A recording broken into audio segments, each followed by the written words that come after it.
Good afternoon and welcome. It is a Tuesday, March 24th of the Modern Eater Show. It's day 9, and we'll continue with wall-to-wall coverage every single day, hour by hour, moment by moment, day by day, week by week. Things are changing rapidly. Rebecca Berry here with myself, Greg Hollenbach, and, of course, Jay Parker in studio. Huge day. Let me just, Rebecca, as our viewers start to accumulate right now, I'm really proud of this show. It's going to be a good one. Sit back, relax, buckle up. Chances are you don't have much to do, so this is going to fill 3 hours of your time. In studio with us right now, we're going to go to these gentlemen right away. Alex Seidel and Justin Brunson are here with us. Welcome, gents. We got lucky today. Hello. Hi, guys. Yeah, we did. The double. We got the double here with us. 3:15, Larry Hers is going to join us from OCN Eats. We're going to talk about building your marketing up and keeping your voice. It's very important right now. You don't get caught sleeping. So we'll talk to Larry about that. Chris Donato from Pizzeria Locale. He'll join us as well. They're doing some really neat things. I can't wait to check in with Chris. At 4 o'clock, Sonia Riggs from the Colorado Restaurant Association, a woman that's really earning her money right now, Rebecca. No, and the updates are coming in constantly, and she's just trying to keep everybody abreast of the lobbying on a local level, a state level, and a federal level of anything that comes down the pipe that's restaurant related. We get the updates, and it comes to you right here on the Modern Eater Show. This will be a cool breakup from kind of the chaos. I was going to say chaos, actually. It's kind of how it's felt. We're just throwing this together. Yeah, 4:15, Chef Josh Oakley from Abilene. He's going to join us from his kitchen. Why not cook something for us? He's got some lamb ready to go, and so we'll watch Josh cook. At 4:45, she's our spirit guide. She's superhuman. Her name's Dr. Sarah Metz from Code 4 Counseling. This gal has really helped us end the show on a just a positive note every single day, and I think positivity is really what we're looking for. As today, the ordinance goes into effect, and guess what? You better go home 5 o'clock. The stay-at-home ordinance. Oh, we're going to go back. There we go. So the stay-at-home ordinance told yesterday, Denverites from the COVIDiots that are out there, just gathering in places and not keeping that extreme social distancing is where we're at right now. What a world we're living in. If we were even having this conversation about a month ago, guys, would you even believe that we'd be talking like this in any kind of public fashion? No, this has just come down super fast. Yeah. Changing every day. Every day. Would never have expected to be where we're at today. Absolutely. Life's just turned upside down right now. Yeah, hour by hour it seems to be changing and learning and growing and pivoting, and as we look to the mess. As we look to our politicians, which there's been a disconnect always to begin with. You know, whatever you thought of whatever certain group before this, you probably still feel the same way about however they're handling things now. Politics aren't moving the needle right now. Hopefully this bipartisan come together moment will happen as just we're all Americans trying to get back to whatever a normal reality is at that point. Prohibition 2020 lasted about an hour yesterday, guys. Not much longer. We made history, right? Yeah. It's like, okay, we're going to close down liquor stores and pot shops, so we'll stand out there in a line. You know, it's like, do that with your restaurants. Stand out and get ready for delivery with your restaurants. It's just a bizarre world. And then unemployment. Jay, how many times have you tried to get in on the unemployment website? 4 or 5, 3, 4, 3, 4, just crashes on me. Just crashes. And you can't really get it. And they say, be patient, but then you fill out the same work over Some of my employees, it took 20 shots to get in there. 20 shots? Yeah. All right. You got 17 more to go. Yeah. I'm on pace for a ton of money. You know, I do, again, want to just say if you have questions, if your employees have questions regarding unemployment as owner-operators do, feel free to reach out to me, rebecca.berry@forth.com.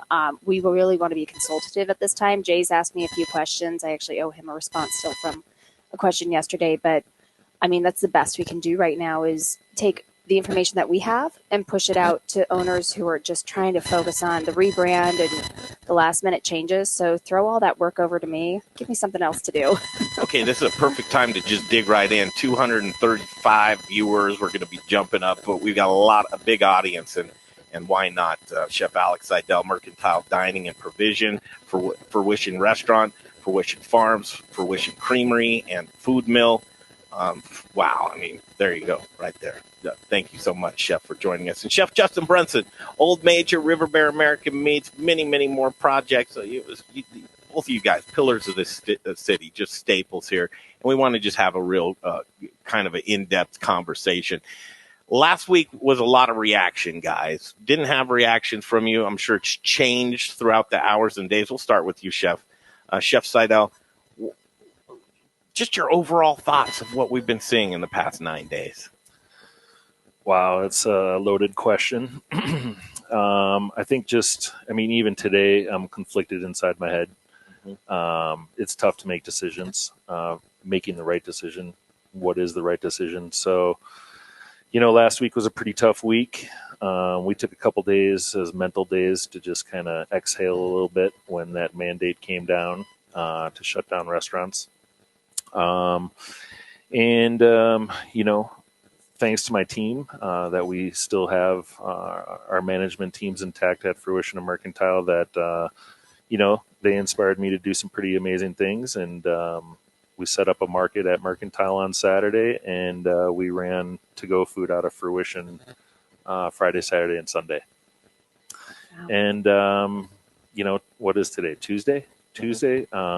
Both places are shut down the last 2 days, and it's just been a period of evaluation. Certainly more news came down yesterday, and it continues to come down. So, we're just trying to be smart, keep our employees healthy. That's the most important thing.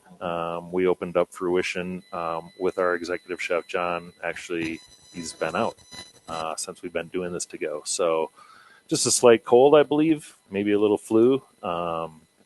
But we're taking all those necessary precautions to keep our people safe and healthy, and that's probably the most important thing. Absolutely. Absolutely. Justin? Yeah, so, we're just, it's day by day, minute by minute. I decided not to hop on the pickup train. I figured there was enough people hopping on that train that I was just going to take a step back and kind of see how the week went. And, my biggest thing is just keeping our employees safe as well. We have 2 market hall restaurants, and those are really volatile places right now. I decided to pull the plug down at Culture right away just because my employees were feeling a little uncomfortable about the situation. So I was just like, well, hey, I just want you guys to feel safe and be taken care of. And, even with some other businesses where people are like, oh, well, I'm not feeling well. It's like, well, stay away, and you have to report to us on all of your conditions and how you're feeling. And, even when somebody goes to the doctor right now, if they're not in critical space, they don't want to waste the test on them right now. Right. So we had a couple of, people that were like, well, before you can come to work, I need you to go get the test. And they're like, well, they won't even give me the test because I'm not sick enough. So just a crazy situation to be in all around. And it's triage. You're trying to figure out what needs to be addressed the first. Yeah. We have a butcher shop, River Bear American Meats Butcher in Levers Locavore. And, those guys are on the front lines over there. It's pretty crazy. I told them the other day, it goes doctors, ambulance, firefighters, and then you guys. You guys are on the front line right now. You're feeding a community of people. There's thousands, we're feeding thousands of people a day out of there right now. So we've done a lot of great things at the market space. Closing, we close every day from 2 to 3 and sanitize the whole market. The first hour that we're open is only open for elderly people and compromised people, so they can come in and shop and feel safe. And Chris Franklin and John Lever and the group have been awesome to work with, making sure that they're taking all the right steps to make sure that the community is safe around us. So it's been weird to be on the restaurant end of things and then on the butcher shop end of things and the food production end of things as well. I'm wearing 3 different hats right now and just trying to make the right decisions for our employees and our community around us as well. Yeah, chefs, that's very similar between both of you on in the food service end, is that you're all the way down the chain. Yeah. And so you're seeing the chain where it's broken, obviously, with restaurants. You see the retail end of it is people can't get enough at the retail end of it. Yeah.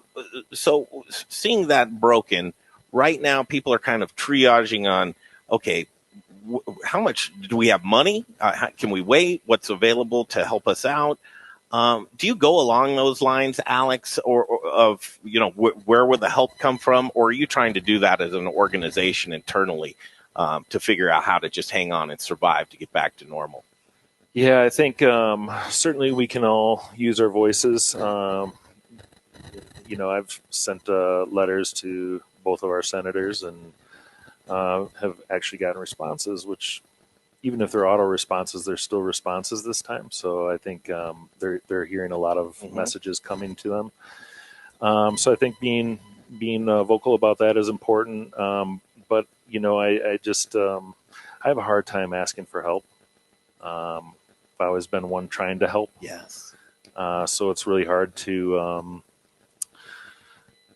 I guess there's no other way to say it, just to ask for help. Yeah. So I think right now we're just trying to focus on all of our organizations, and we have Ilsa down at the farm who's still growing produce, and it's she's still harvesting, and Jim was certainly left with a good amount of milk and a good amount of cheese once the restaurants shut down. So trying to figure out a lot of what's going on within our organizations and how we can protect people more so than asking for help. Mm-hmm. Yeah, Justin. Yeah. Yeah. I'm much in the same you called situation. Alex and said, "Help me, man! Help me." I mean, really, it's just not really about help right now. I think I'm still in the thought process of taking care of other folks. We had to let go or lay off 120 people the other day, so it's like painful. How do I get food to them? Make sure they have everything they need. Make sure that I'm still there as their friend and employer and boss. And, I think that's just part of it. Once you go from just being a chef to a business owner is taking care of people, and that becomes one of your biggest priorities. And I'm sure Alex is the same. He probably takes care of everybody else before he takes care of himself, because that's just the type of people we are. Kind of the business that we're all in, though, with service industry of, you work with each other, and you have employees, but they're your friends. They're your family, and to even consider not being there for them it's not an option. No, it's not an option. I mean, so that's been my biggest thing, just to make sure to let all of our employees know that I'm here. We're here. Everybody that works for me has my personal number. If you need anything, give me a call. We'll make it happen. You need food, we'll get through this. And then just being there to feed the community once again, like through the butcher shop on the other end. Like not just my employees, but the whole neighborhood that we help support with the food system. Just making sure that everybody's safe and we're doing all the right things and we're not running out of food. I mean, that's been my biggest thing. Like you see here, all these grocery stores running out of food, this and that. Like I made a lot of phone calls a while ago to make sure that didn't happen to us. So I'm really glad that I don't deal with the big guys and I deal with the smaller local farmers. And even I get some beef from Minnesota. Even those guys are very small farmers, and they're taking care of us. Where the big beef guys are, good luck. But that's where it comes down to. Okay, and great conversation again with us, Alex Seidel and Justin Brunson, as we continue. Today is kind of that pickup and just where are we? What's our footing? What's our positioning? And I call it the F you pay me. That's a little harsh. I don't want to come across that way, but it is true. Folks are figuring out how much money they have and who to pay and who to do it first. The consensus from folks that I've talked to with my ear to the ground is take care of the employees first. You take care of them, and then you go from there. Working with smaller purveyors, that's a tough one because you might have to put them on hold, guys. You might have to say to them, where the bigger guys, it's not as hard of a phone call to make than with the smaller guys of there's an outstanding bill, here's how I have to pay you. I go back to this is the time to where you're figuring out brands aren't doing business with brands. People are doing business with people. And those relationships have to stay intact, Alex. Yeah, that's a great point. It's all about relationships, and it always has been since day one. And we're not trying to put anybody on hold as far as making payments and getting square with everyone, because we have to support them as well. It's Peter over at Fresh Guys. I've been working with him for before Fruition opened, and Spencer over at Growers Organic. Peter just is dropping off produce for our team today. He dropped off produce for our team last Friday. So instead of trying to make a buck, he's, going back to that relationship piece. And, we all try to take care of each other. And he's certainly helped out our team quite a bit. So I think, it is important to keep those relationships. And, even though we're in a time where everybody is strapped for cash, and I would love to think that we could just all freeze time for 8 weeks. Right. I know. And that's the way we get through it all. But I know it's probably not going to happen. And we're trying to figure out everything we can do to conserve our resources so we can be through this and open up and continue to maintain those relationships and support people. Yeah, it's magnified with you guys because you're on that line of a purveyor as well. River Bear American Meat. You're on that end of restaurants that do business with you, Justin. Yeah. No, that's definitely. I think just how we're putting on the restaurant hat. It's just like we want to work through everything and pay everything. The big guys, the small guys, everybody. It's the big guys are actually hurting just as much as the small guys right now. I mean, they're. You look at the Cisco's of the world, and I mean, what is it? 80% restaurant business for those guys, I think, or somebody like D'Artagnan. I know that they're 80% restaurant business and 10% direct to consumer, and then 10% retail. And it's like, I mean, they're in the same spot as River Bear or Old Major or Culture Meat Cheese or Fruition Farms. The ripple effect. We're all trying to take care of each other and do the right thing, through this just ridiculous time that we're in right now. Remarkable things that we're seeing. Restaurant Depot open to the public. Yeah. Feed the people. Italco. You never thought you'd see Mike and Chris open up their doors to the general public to go online and put together an order. Opportunities are out there, though, guys, and people are being innovative and pivoting. So, let's go down that point of things that you're seeing within your team, Alex, that you're very proud of, and things that you were able to pivot to, and maybe just keep a stream of revenue and at the same time help people out. Yeah, I mean, we're honestly still trying to figure that piece out. Last Saturday, we had a no waste market. Just kind of an idea of how we can put together family meal kits. We had lamb kits, lamb and pita. We also had pork taco kits. I need this in my life. Rigatoni and rabbit. So bad. So, the chefs put together, put a lot of work into making something happen with the food that was delicious and nutritious, and that we could offer to people.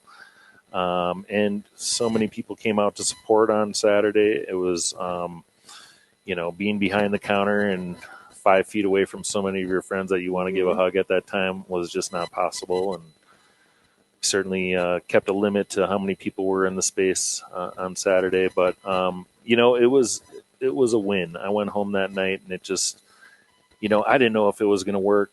I didn't know if people were going to come down there on a Saturday. I mean, downtown is dead. It's crazy. Union Station, there's Ghost town. There's nobody in there. Yeah. But these guys really rallied around the situation. I remember Elaine, one of our sous chefs. She was just so pumped to get after it and make something happen. And Matt Vaughter just led that team and put together an amazing setup. And we it was a good day, but I don't necessarily know if that's sustainable or healthy as we continue to go forward and learn new information. So we're evaluating that all the time. 2 days ago I had an idea how we were gonna focus on one farmer a week and do that Saturday market and have one farmer come down and sell their goods out of Mercantile so they could continue to be supported through this time, and kind of a meet the maker type deal. But that's all kind of on hold right now. It's a distillation of ideas right now, and trust me, I love all ideas, right? But all ideas can't come to fruition. But you keep those the consciousness of the ideas flowing throughout people, and what we're seeing right now with these pivoting points and what does work. I think it's kind of like that chef thing of where you throw those noodles on the ceiling and see which one's going to stick right now. Well, I mean, going into Chook, where we are still cooking and we are still feeding the community, it feels good in there, and that's what we do as chefs, is we feed people. I want to figure out every way that we can feed our teams and feed the community, because there's a lot of people that are going to be struggling. And right now, everybody's kind of fed up with a 9-day quarantine or whatever we are on right now. And what happens in weeks 4 to 8? Right. That's what our fear is too, right? I mean, it's a hurry up and wait. Yeah. This unknown imminence as people suffocate and the walls are starting to move in on us. And we watch the nightly news. I mean, the nightly news is terrifying to me. Yeah. And you think, is this a reality? You guys, it's again, Alex Seidel, Justin Brunson here with us in studio at Studio Kitchen, Colorado. It is a Tuesday. Just trying to work our way through this together, this togetherness, this unity that you guys wanted to show by coming in here to do this show together. Justin and I try and get at you all the time. Hey man, let's talk about this. Let's go. And the feeling for you last week is like, man, I got nothing in the tank. I'm just not feeling it. I know, but why is it important right now with, not just the reactions and doing these kind of things? It's just, I'm sure it's terrible too. It's like, hey man, don't you know it sucks? Don't you know this is depressing? Why do you need me to say that? But why is it important right now to have community leaders like you guys to come out? What's the message? What are you feeling right now? Well, I mean, for me, I constantly am thinking about all my friends, whether they're in Chicago or Atlanta or Texas or all my friends here in Denver, and this industry is a big one, and you can talk about how many billions of dollars it generates and how many people it employs. But in the end, it's a pretty small community across the country, and so that your brothers and sisters all over are going through the same things, and that's a lot of the questions sometimes, is just trying to figure out, is everybody going to be okay? Right. And I like to think that we'll all survive if we could just put everything on hold for 8 weeks and, get outside. And Maddie Vaughter and I got out for a bike ride today and, continue to exercise and, stay quarantined. And, we'll get through it. Yeah, just try and grab sanity where you can. Well, and I think the mental health piece of getting out. I try to do a lunch hour walk all through Cap Hill because I live in the Wash Park area, and just that crisp air and being out and moving and not being in your home worrying about what's going to happen next, what's going to happen to your friends, your employees, your family. Having that moment of clarity, and as the doctor says, is really, really important. Well, in a time like this, what is worrying? And Yeah. The only thing certain right now is uncertainty, and that's the time that we're living in. I talked to Chef Brother Luck, and this keeps resonating in my mind. The first day that this happened, he put out a video as he furloughed all of his employees and said, one of the worst thing about this whole thing is we didn't screw this up. It's like generally you get punished because you make bad decisions, right? But it's like, what? Isn't it tough enough to be in the restaurant business? Isn't it hard enough to manage such a crazy business? And here it is just foisted upon you. There's really no training for this, guys. There's no school you can go to. Yeah, I mean, the restaurant business is crazy every day. You certainly have challenges every day, but I've always felt like we've had direction. And in this last week plus, I can't really say that.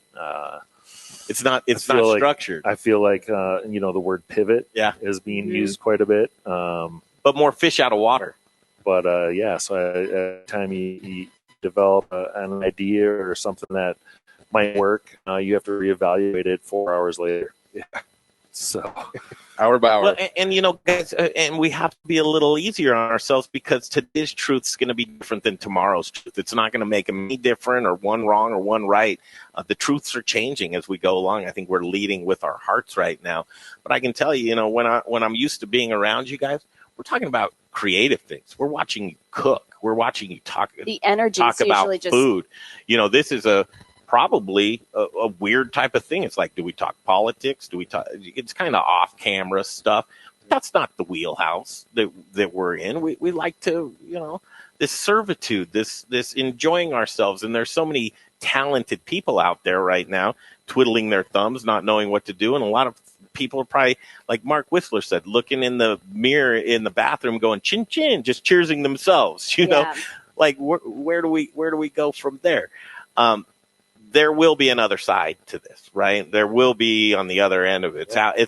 This is the time. And one of my mentors said, this is nut cutting time at the ranch. It really is. This is where we're seeing what we're all made of. And some people are floating to the top and some people are just sinking like a rock. And survival is what we're doing right now, is as weird as that is. But, guys, how do we take what we're doing right now to get ready for what's next? Can you even think about what's next, fellas? It's hard to, for sure.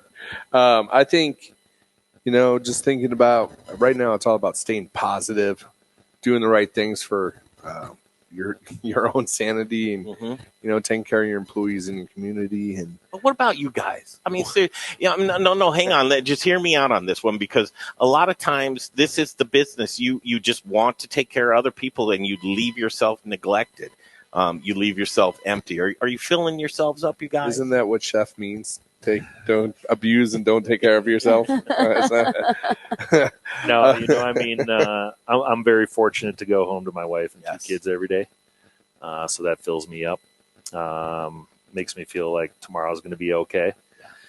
And like you said, you do have to rise to the occasion, and I can't be going home and sulking in front of my kids and making them feel like there's not a better tomorrow. So like Justin said, it's just really about keeping it positive. There's nothing that we can do to predict what the future is. That's impossible at this point. 8 weeks, it might be 12 weeks, it might be 6 weeks. Who knows at this point? If our officials don't know, I don't think that we certainly, are mandated by a lot of the policies to follow and to protect public health. And I think, back to what we said earlier, that's probably the most important thing, is protecting public health in our communities, and whatever we have to do that. we've at least had some guidelines in the past when, the economy was going down a bit, but there was some sort of guideline where you could move something. We just don't know. And we saw yesterday, it changed within 2 hours of legislation of our prohibition. I mean, that's the scary part, is you can come up with an idea, and like you said, tomorrow, it just isn't even going to go into place. I always hope that there's other people that are smarter than me out there. It's like, okay, I rest in that, and I'm looking around right now. It's like, who knows what and when and how? What do you guys need? Is there anything? So we've got, Josh Nurnberg, a talented chef out of Palisade. He's tuned in, and Zach Christopherson, an amazing brewer and distillers, Michael Myers, Distillery 291. A lot of industry people are right now tuning in and listening, because this is how we communicate. That's one thing that we've really found important as the modern era, is just keep the light on and be that beacon or that place that's of comfort that we can communicate. But is there anything you guys need? Can we help at all? Or even if it's a local, federal level, what are you looking for?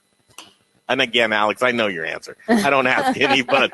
I don't ask for help, type of thing. Yeah, I think probably what we need is for me, I can only speak for myself. I think it's just this need to keep pushing. I've been down at the restaurants every single day and just checking on things and checking on people and having meetings about what to do next. And, it's that is what fills me up right now. Is just having that feeling that we're trying to do something. I mean, we're trying to figure out other programs that we can continue to do. Like I said, it's going to get really difficult weeks 4 through 8. So right now, everybody is in survival mode, but everybody's able to survive. You can, like you said, everybody's running out at the parks and, riding bikes, and everything is still kind of okay. I think it will get tougher before it gets better. We just have to be real about that and understand that we can set ourselves up to be a resource in those times. Yeah. So Zach Johnson, the Spice guy, Yep. one of the things that, he actually just commented there. One of the things that Zach talked to me about is just right now I'm figuring out how to be lean and mean. Yeah. Just bring it down to the leanest part. And I think the rebuilding process is where you figure out, like, how much can I actually hurt and starve? Like, how bad can it get? And that was Brother Luck. Brother Luck, he said, I did a $2,500 dinner all by myself for folks down in Colorado Springs. And he was like, man, the sink was plugged. I didn't know how to address it. There's things that I'm doing right now that I haven't done in years, right? Same thing with Zach. You just have those building points. Yeah. Is it a rebuilding process that we're in, or just a wait? It's just back in a startup mode, just like day one. Does that feel good though, in a weird way, or no? Are you too old? Good and exhausting? I've been in a dish pit this week. Have you really? I was on the line at Fruition the other night. Felt great. I cut 1,500 pounds of meat the other day. I was in my zone. I had fish playing really loud, and I would just head down, cut meat to feed people, and it felt really nice. Probably fairly cathartic to do something like that, right? Yeah. I would imagine. It felt nice to be back in the kitchen, because as you get deeper into deeper of ownership and all this other stuff, I mean, you got into this to be a chef and touch food and be creative and, and be in the heat and all once you become an owner, you pull yourself out of that. That's the true fun part of all of this. It's not being a restaurant owner, it's being a chef and being creative and, really, nothing better than a Friday night when there's tickets all over the board, you're sweating, and then you're like, oh my God, one more turn, we'll be out of here having cocktails, with your team and going into the depths of hell and working your way up out of them, so there's definitely been some of that going on, being back in the kitchen, touching food again, and like working with people and bringing people up, I wasn't social distancing with a lot of my employees because, they needed a hug, like they're all scared and worried and don't know what's going on and what are we going to do? And a lot of them are younger too. So it's just like, you want to be there, and be Papa Bear for everybody. I know. Along the lines of the lean and mean and just getting back to your basics to kind of just keep your sanity. What excited you guys before? Your project at the airport, right? On hold? Is that on hold? Still moving forward. Is it moving? Yeah. That's fantastic. I like to hear that type of stuff. But what was exciting? Because you'll pick up with that. What's exciting right now out there in the world of food, guys? Everything. I don't know. For me, I was just coming down the pipe working with all these local farmers to really we're working with local farmers that kind of have people growing animals for us here, which is like one of the coolest things ever, to reach out to some small farmers that you definitely need help. Like they don't know how to market their business or, do this. So I've been working with these guys to be growing under the River Bear brand for us, which Zach says he's working on making your bacon blends right now. Thanks, Zach. Thank you. And Alex, he said, I'm still happy to be your backup plan. Which is cool, and he might need one. You never know. Yeah. So for me, it's just like, just building tighter bonds with local producers and farmers and ranchers. And we're going to be cooking on down at Fruition Farms on August 1st. So I'm pretty stoked about that. Outstanding in the field. Yeah, it's going to be a great event. I was just thinking about that this morning. I was like, man, I hope that happens, because I was looking forward to that. Really, after I saw Aspen Food and Wine got canceled yesterday. Oh, did it really? Yeah. For good reasons too. It's seems big. just so far out though. Yeah, and June's going to be here right before you know it. So I'd love it to be here now, just to kind of see where we're at footing wise. But boy, those measures. I mean, everything as we know it is just, Everything. and all the stuff we love. It's like and I gave this analogy on Saturday when we were on iHeartRadio. I just kind of feel like Charlie Brown and having Sally pull the ball out from underneath. You just go to kick that ball, and there you are on your ass right now. It's amazing how many things we have to stimulate us. Sports, music, all these things that we take for granted, and then they're gone. You see the sports announcers, like they have their wife with the kid and they're just doing play by play. Well, she's got the kid and the kid just punched her in the face and now she's down for the count. People are just getting really creative. Virtual happy hours are happening right now. Yeah. Josh Oakley's going to join us at 4:15. We're going to cook with him in his kitchen. There is that kind of community feel that's making me feel so proud of just Colorado and Denverites and the Front Range. It's just so great to see us come together. Now, again, it's day 9 out of how many we could. And we don't know. Eat my words. Rebecca's putting hand sanitizer on 14 times in the last 20 minutes. Every time I touch my face, I feel like I need to re-put it on. And it's just I'm trying to be clean. Like, seriously, yesterday I started to act a little weird. I got home and I took my clothes off at the door. I didn't even go inside yet, and I live in a condo. Yeah. No, I'm just. Well, great. So That's I was scary inside, for all of us. and I put it. Why is that scary? Terrible. I thought I was a handsome guy. It's not that bad. You're beautiful. Oh, thank you. But that's the thing. What's changing in you guys' day-to-day life? It kind of hit me this morning. I was driving through Lodo, and there's boarded up businesses in Lodo. Yeah. It looks like there's a hurricane coming.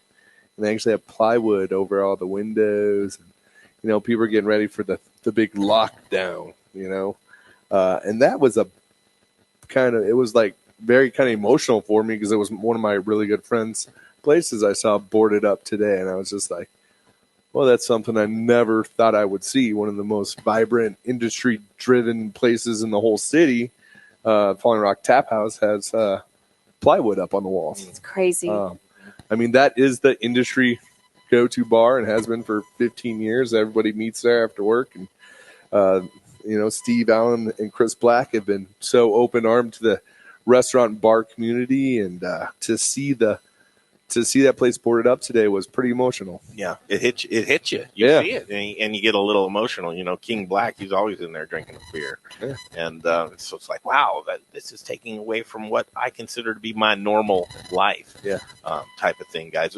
And life is changing, and the new normal is setting in. I'm still one of those people that refuses to believe this is the new normal. It's kind of just like let's pause. Let's get this outbreak under control. We know what this is. We're racing for a vaccination. We're scared for the weak in the immune system and the elderly with that we all need to do our part. Chef Elise Wiggins joined us on the broadcast, and she says, I don't know when everybody's lost their mind because I think everything should be shut down. 2 weeks, stay home, don't go outside.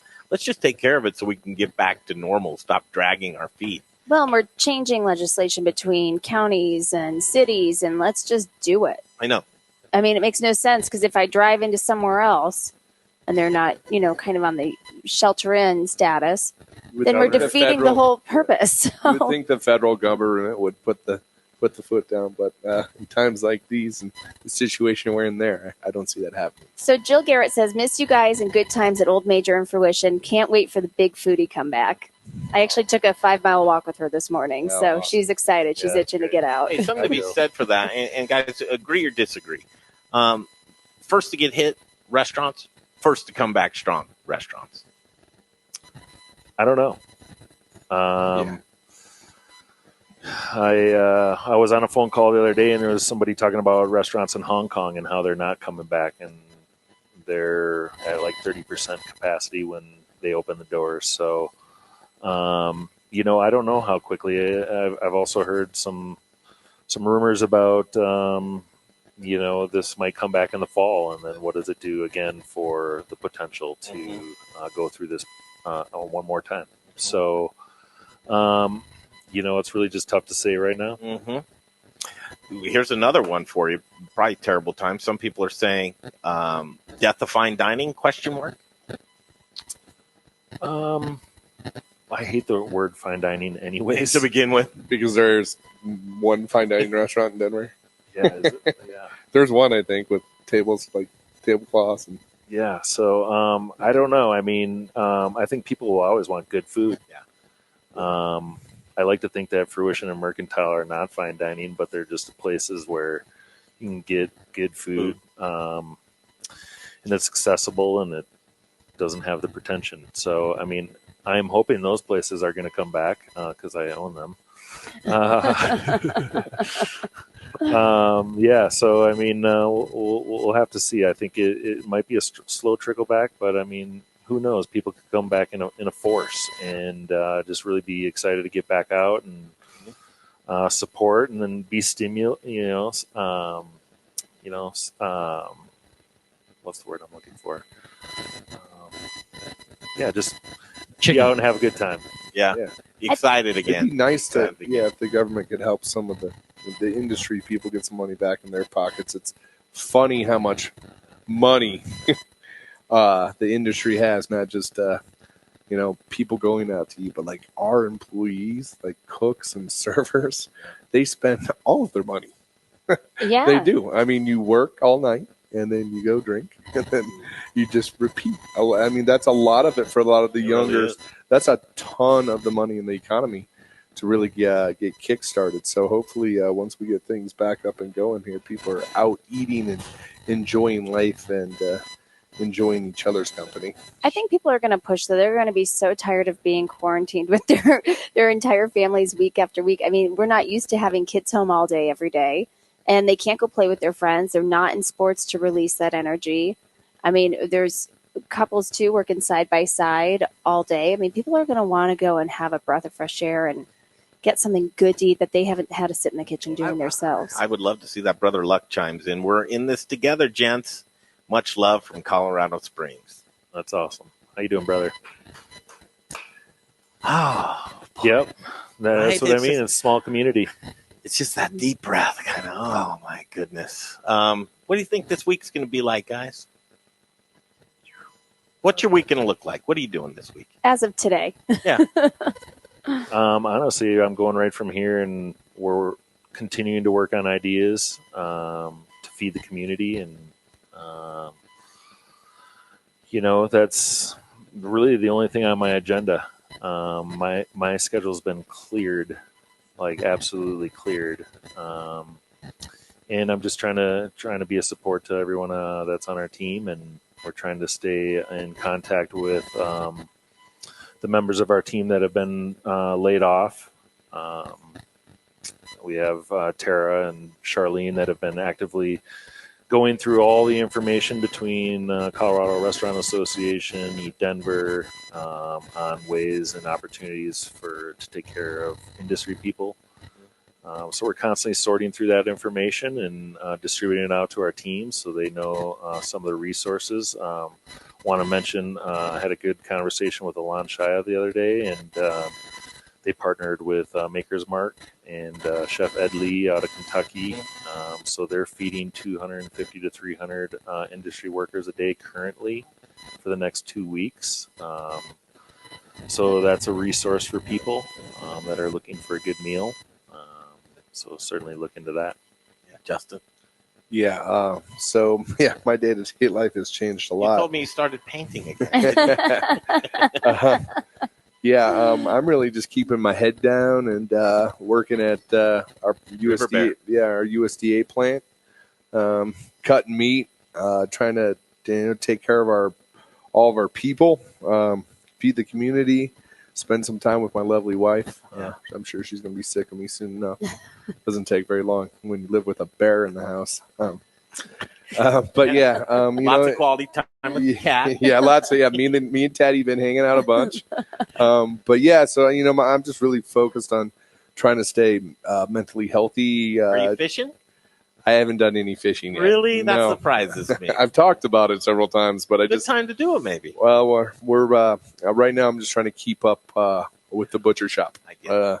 That's been a huge thing. Is I'm not running out of food. Yeah. I don't ever want anybody to come and see my shelf up empty because that means I'm not personally Yeah. working hard enough. How So about your projects like Food Mill? Yeah, Food Mill is certainly taking a little bit of a hit. I mean, we've had to assess everything. Food mill's still in operation. Liz, our pastry chef over there, has taken some really strong measures to break the team into two and separate the responsibilities so we have less people working in the environment. But we are still providing whole foods every single day. Are you having to package differently? No. We've always had, Whole Foods has pretty high standards, as do we, and so we fit in right with each other there.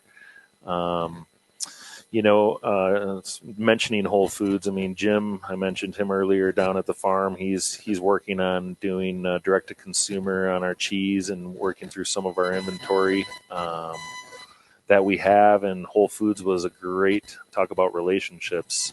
We called them up and tried to understand what the future looked like for Food Mill. And, we are getting ready to launch a canning program, all of our canned goods through Whole Foods in May. And we also sell cheese through them. So, we had a conversation with Darcy over at Whole Foods and, being super supportive. They're obviously going through a lot of food. Mm-hmm. They said, hey, what's your inventory on cheese? And, the cheeses that we sell to them, they were able to take most everything off of our hands. That's great.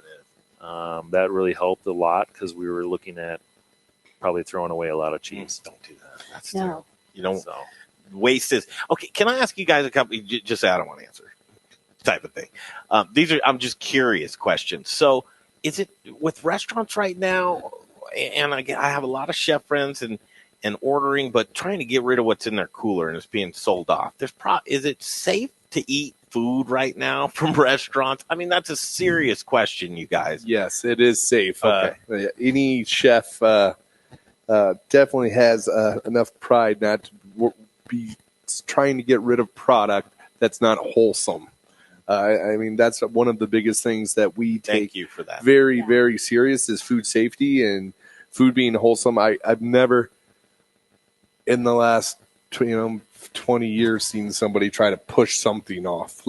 But you've never seen this before either. That's true. But we carry ourselves with a higher respect of food and service in the industry and taking care of people. I mean, people don't get into this business because they don't care about others. Mm-hmm. I think as chefs, that's one of our biggest things. We're always taking care of others. We're cooking for people, taking care of people, serving people. So I think it's plenty safe. Everybody go support your local restaurant, please. My 2 cents, Jay Parker here. My 2 cents on that is coronavirus or not.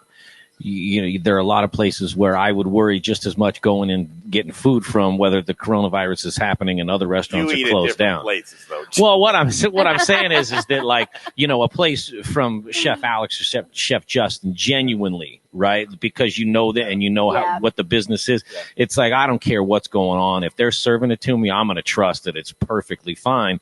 Versus another place, 2 years ago that I was at, and I'm I don't really know if I want to eat in this place.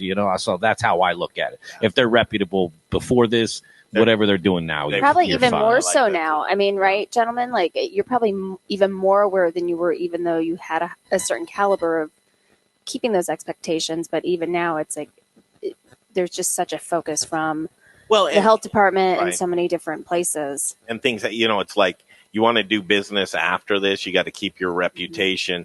And, that's not a road that I think a lot of people want to go down. So thank you for reassuring us with that. Chef Jeff Jabot says, great seeing these leaders in Denver standing up for their team.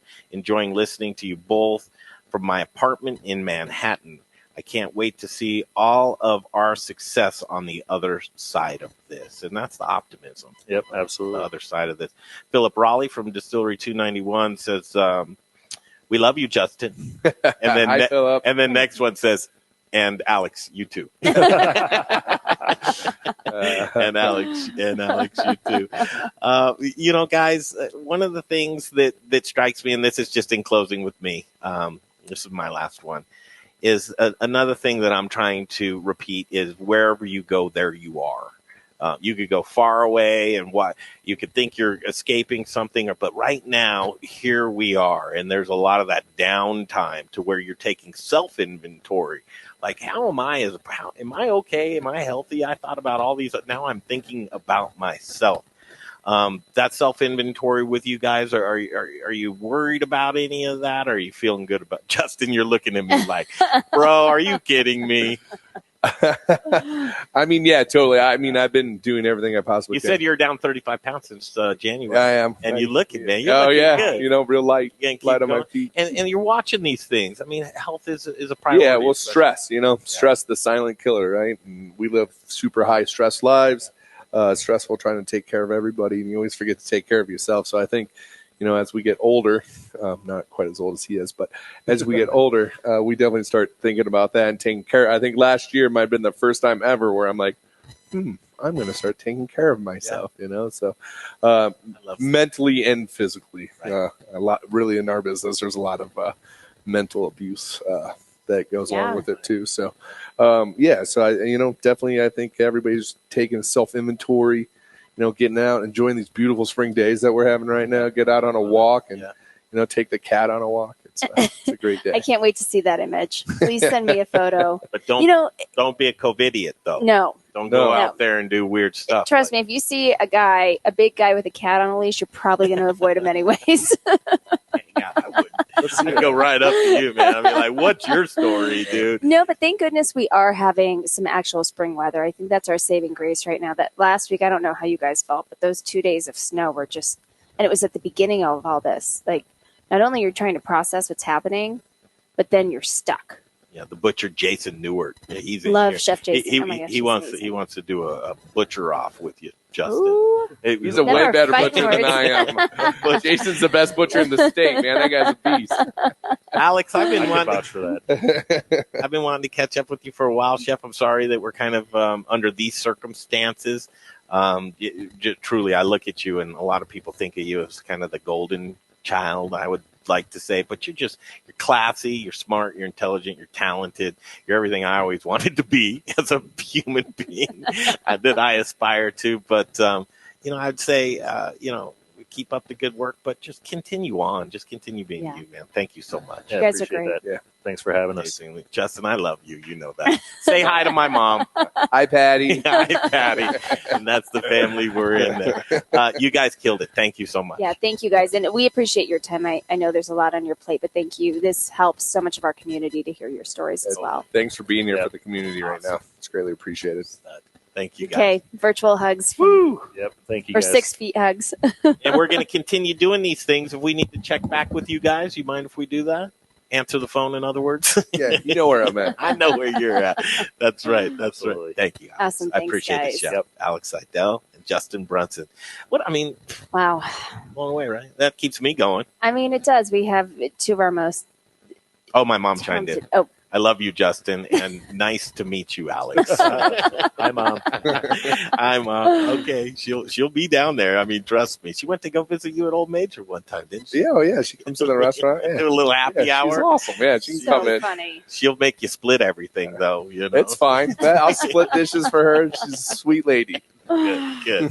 That's what it's about, man. You know, it's service. It's taking care of each other, and we're just another example of just this community coming together. We are really, and we have such great leadership from you guys, and having you voice what you're doing, like I said, helps the community. But we've all got to stick together on this, and I believe today's National Takeout Day, so I've seen a lot of really great posts online of people supporting local brands all across the nation, which has been beautiful to see. Yeah, did they just create that national? They must have, because day? Unless it was an actual national day that none of I us hope knew they're about because we doing were it. already Yeah. doing takeout. But That's a new one for me. National Takeout Day. Do what you can to support. We're trying to put together with Levers Locavore an initiative that will, it's like, how do you support your favorite restaurant? Breweries and distilleries are kind of on top of that because they're like sports teams.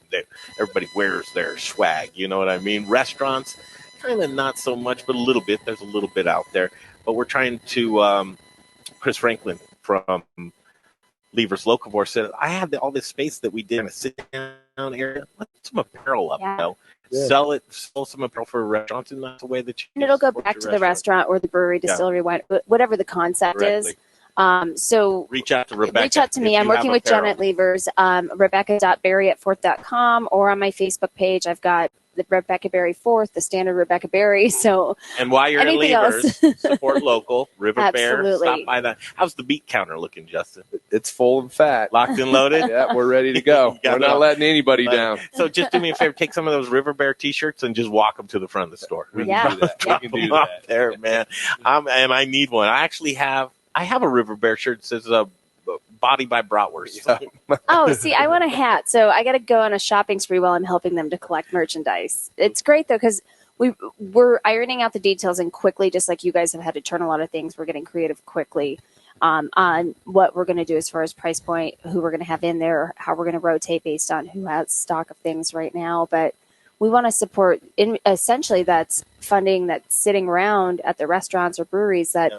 If you Just want to help sitting there. volunteer or on this project, Rebecca's Yep. taking the head. Rebecca.berry@forth.com. Cool. You guys better stand up or I'll keep talking to you. If you want out of here. I already tried to go. You already tried to go. Thank you, gents. Thanks, All right. guys. Those Thank you, guys, guys. they're out Thanks, of here. guys. They're out of here.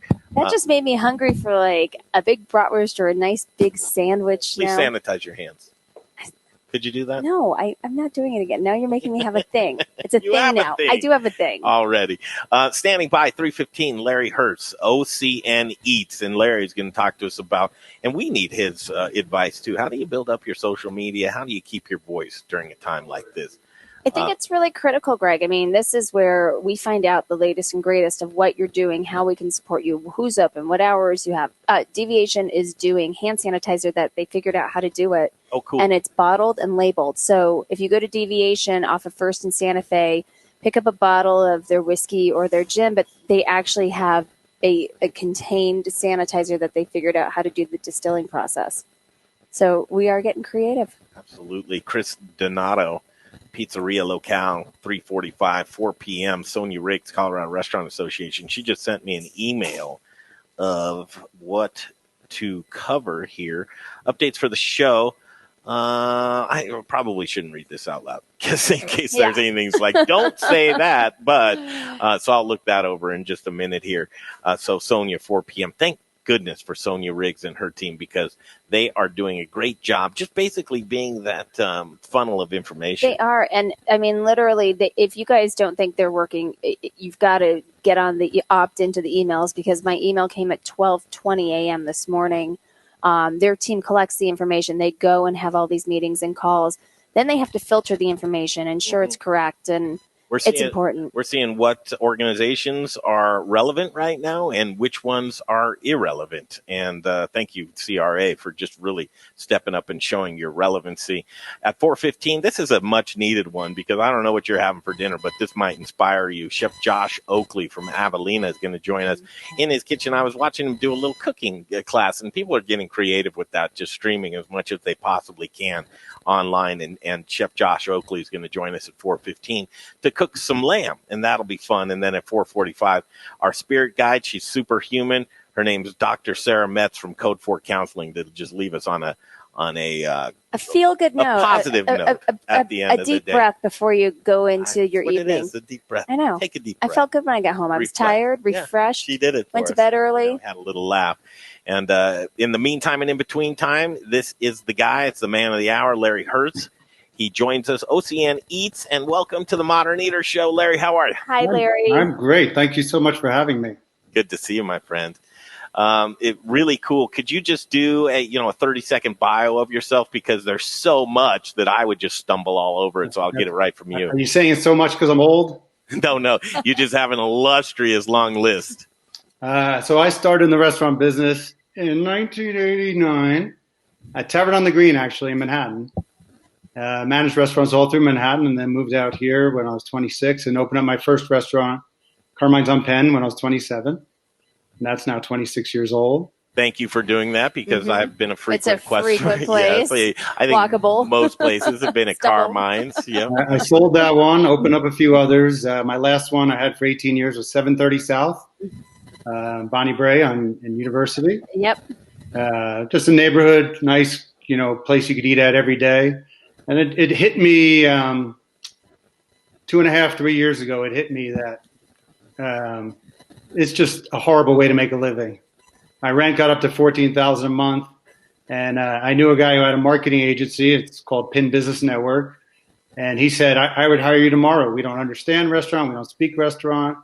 And we're a full stack marketing agency that actually levers Locavore as a client, Denver University, McDonald Volvo, all over the board. And I'm the restaurant specialist. So I do the marketing for 20 restaurants here in Colorado.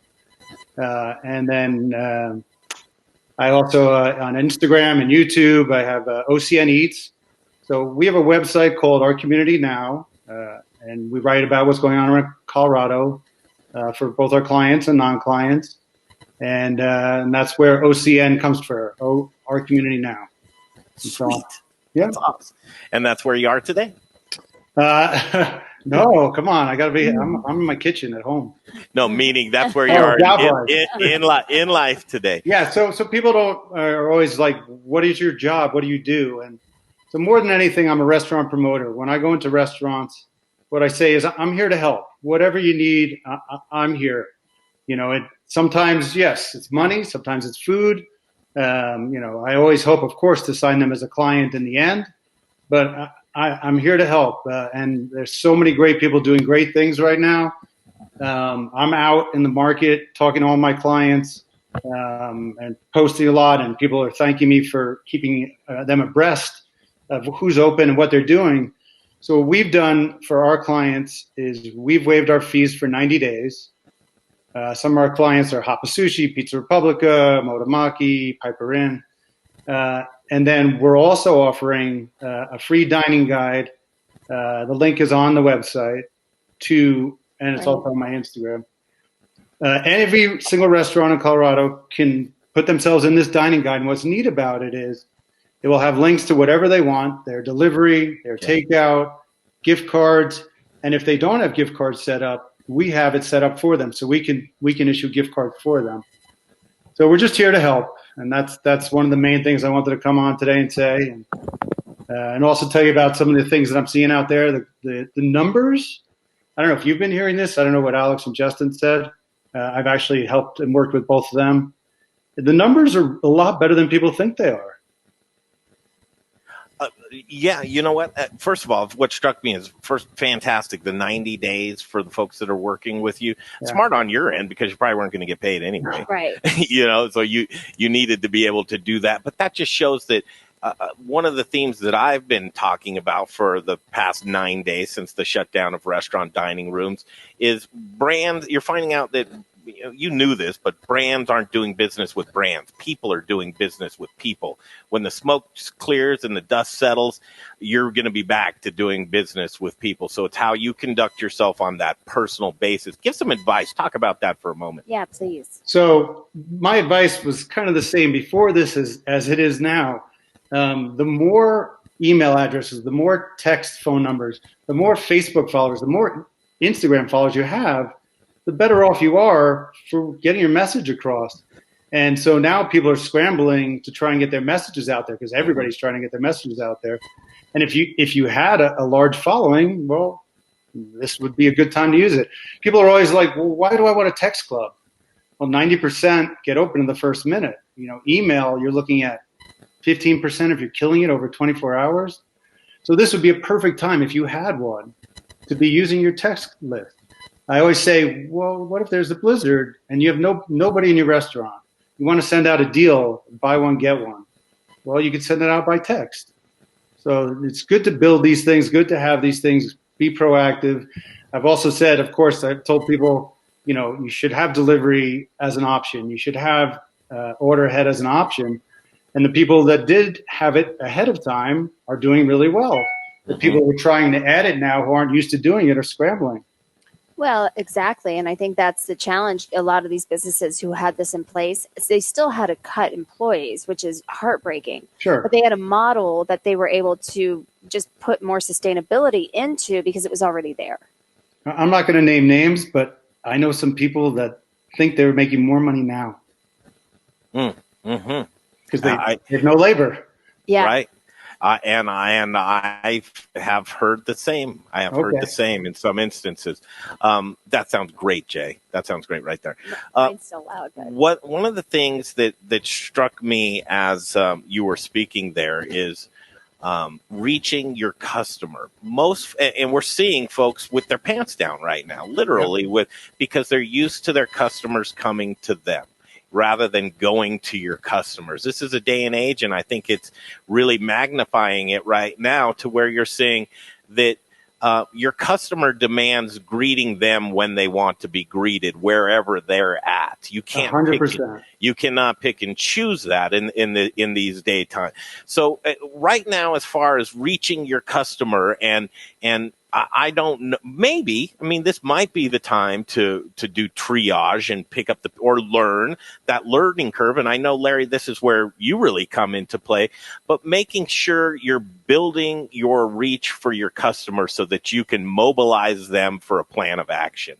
So some older people are into Facebook, younger people are into Instagram, some people like texting, some people like email. So why not talk to your customer where they want to be talked to, when they want to be talked to? Right. And it doesn't matter what your business is. That's how you do it, and that's what we do actually for our clients at PIN Business Network and OCN. I also I wanted to point out a couple of people doing some good work out there. Is that all right if I do some shout outs? Please. Yeah, absolutely. Happens to be my customer, a client, but he's also a phenomenal restaurateur. Is Jason McGovern? You know Jason over at Crush Pizza. Yeah. Absolutely. So he's killing it because, well, maybe it's good karma. Obviously, his food is good, but he's doing. If you buy a $25 gift card, he's giving away a free pizza. So to restaurant people who can't eat or shelters, whatever it is. And right now he has 77 pizzas he needs to give away. So if anybody's hungry, fantastic. if anybody's looking for their charity, if they're looking for meals for seniors, give him a call. He's got to get rid of all these pizzas.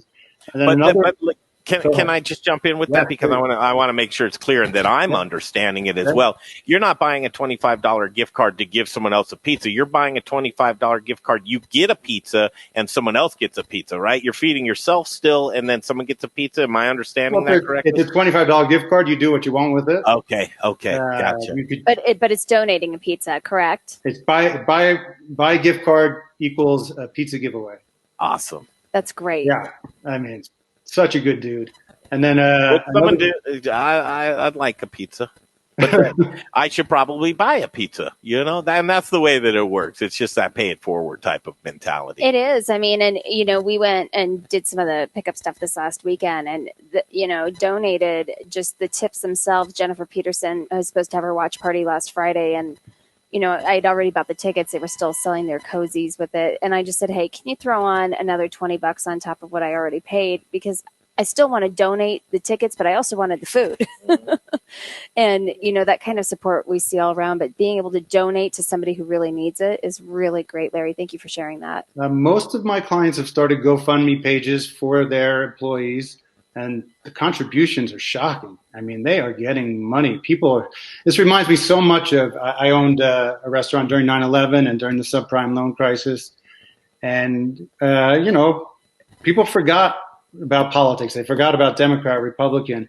People bonded together, and it restores your faith in humanity. The stuff that I'm seeing out there, the support. I mean, people are being so generous, and everybody's hurting. Everybody's losing money. It doesn't matter what your industry is. Here's another great example, and I just happened to see this online.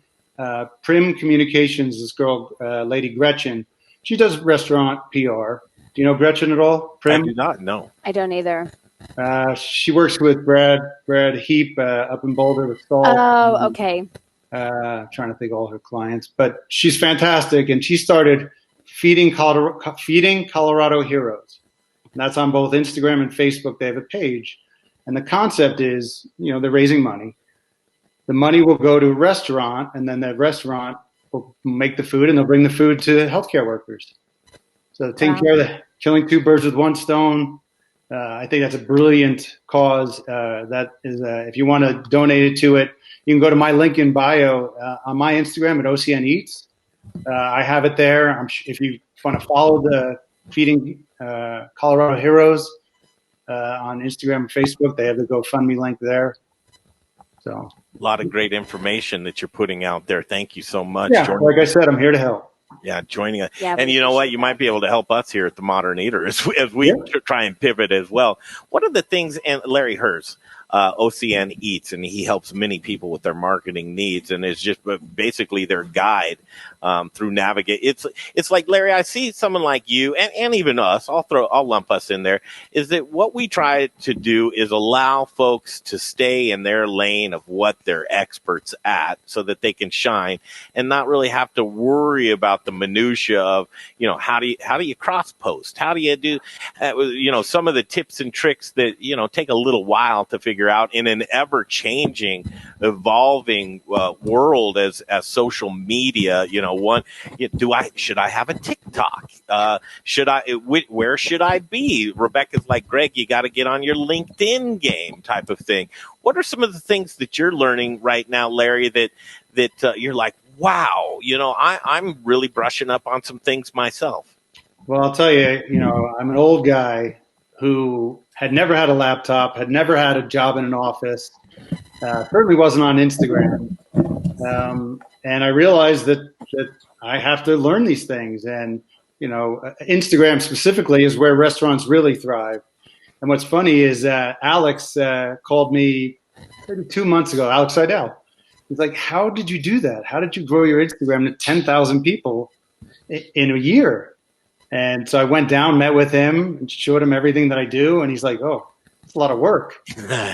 Yeah, you can't do that if you're in the restaurant business. And that's why you need somebody to do it for you. And so many people are like Alex, actually. They're not fully committed to Instagram because they don't like it, But that's where people want to hear about what's going on. They want to see his specials. Actually, your producer, Jay, asked me how I did it, too. Do you mind? No, can I guess? Because I think it's a lot of engagement, right? Right. There's probably a lot of, if you expect someone to engage with you and to like your page, you probably should do the same for them, That's right? one thing. And I absolutely told Alex that I had done some nice posts for them and never even got a thank you from them. I actually unfollowed them. Reciprocating is huge because if you're not, now there are some people that take advantage of that and wait for the follow and then drop you, right? So they seem like the numbers are weighted, that they have more followers than people that they're following. Do you worry about stuff like that, or do you just lead with being gracious and supporting and hope that it comes back your way? Well, for me, on my personal feed, you're talking about? Anybody that's building a business. Should you expect that somebody's going to do something back for you if you're doing something for them? Yeah, common courtesy. And it's brand recognition and growth, right, Larry? I mean, if we're in this together and building our brands, it's good to like and share and comment, and it goes both ways. I feel like, if I really want to support you, it's nice to have the support back. Yeah. Larry, another way that I'm going to guess, and you can tell me, is that there's an option on, and we're taling about Instagram right now, how to grow your Instagram. Yeah. Option on Instagram did you know if you go into the search, a lot of people just put hashtags or someone's name, but you can actually go to a heat map or a location to see some of the things that are going around you real time, to where you can engage with folks that are actually maybe near your restaurant that could be your potential customer. Or did it just give you something good right there, man? I'll send you the bill. I hadn't thought of that one. I'll send you the bill, man. That's a good, effective one, is to find the folks that are around your business. There's a lot of potential customers out there, and that's really what you're trying to do at the end of the day. So, like, the way I describe it, it's a similar thing to that. So let's say your restaurant's on Larimer Square. Well, then check out the other restaurants, the people that follow those restaurants. But don't just follow the followers. Follow the people that engage with that brand. Follow the people who comment for sure. Follow the people who like. Because most people, they see your stuff, but they don't want to push the button. Those people are valuable too. Reach is good. But the most important people are the people that engage with you. Because Facebook and Instagram, they're drug dealers, right? And they want to see that the post is hot, that people like it. And if people like it, they want to keep showing it to people. Because the longer you stay on Instagram and Facebook, the more money that they make. And that's all they're there for, is to make money. So that's how it works. So the more likes, comments, saves, shares, the more that people will see that post. But for building you got to use hashtags. You have to change your hashtags. You have to follow other people. You have to engage with people. Go slow on that. Go slow on the hashtags one, because I think a lot of folks use hashtags and they exhaust them to where it's like they don't know that you've maxed out the amount of people that are going to actually revisit that hashtag. How do you make sure that your hashtags are relevant to your post? And should you put hashtags that are irrelevant to your post? No, no, because those are people who are not interested in what you're doing. You want your people, you want your followers to be. Let's say you have an Italian restaurant. You want your in Denver. You want your followers to be people who like Italian food in Denver. I actually on OCN Eats, I block people from following me if they're not from America. How is that going to help me put butts in seats of my restaurant clients or clients in Denver? So every person that gets put in front of, you want it to have potential that they could come in. So for hashtags, they recommend 10 is the magic number. There isn't a magic number. I've done 10, 20, 30. 30 is the most you could do. The important thing with hashtags is that you change them. They hate when Instagram does not like when you use the same ones. And you make it some specific for that post. So let's say it's a burger. So you're going 303 burger, Mile High burger, Denver burger, those type of things. Obviously the name of the business. And then you start doing, you do some that are more general. So you do 303 foodie, Denver foodie, those type. And then you do some. Sure.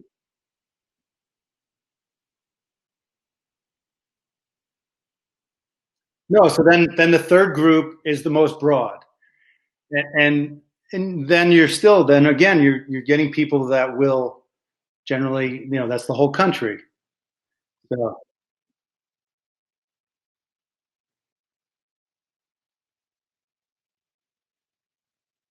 yeah. Yeah, you got to. I always tell people, remember, what's the point of the Instagram?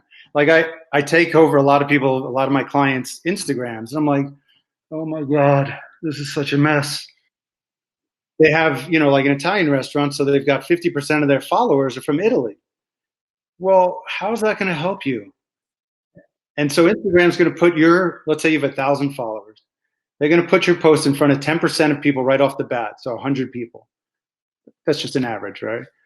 And so those 100 people, if 50 of them don't live here, how is that going to help you? And then following hashtags or following things that you find interesting, whatever it may be, that's not going to help you. Don't follow things for no reason. Follow people, really people. I'm talking about for my restaurant clients. Follow people that engage with local other restaurants or local other foodies. That's how I do it. I'm a teenage girl on this stuff. I have 13 Instagram accounts. 13.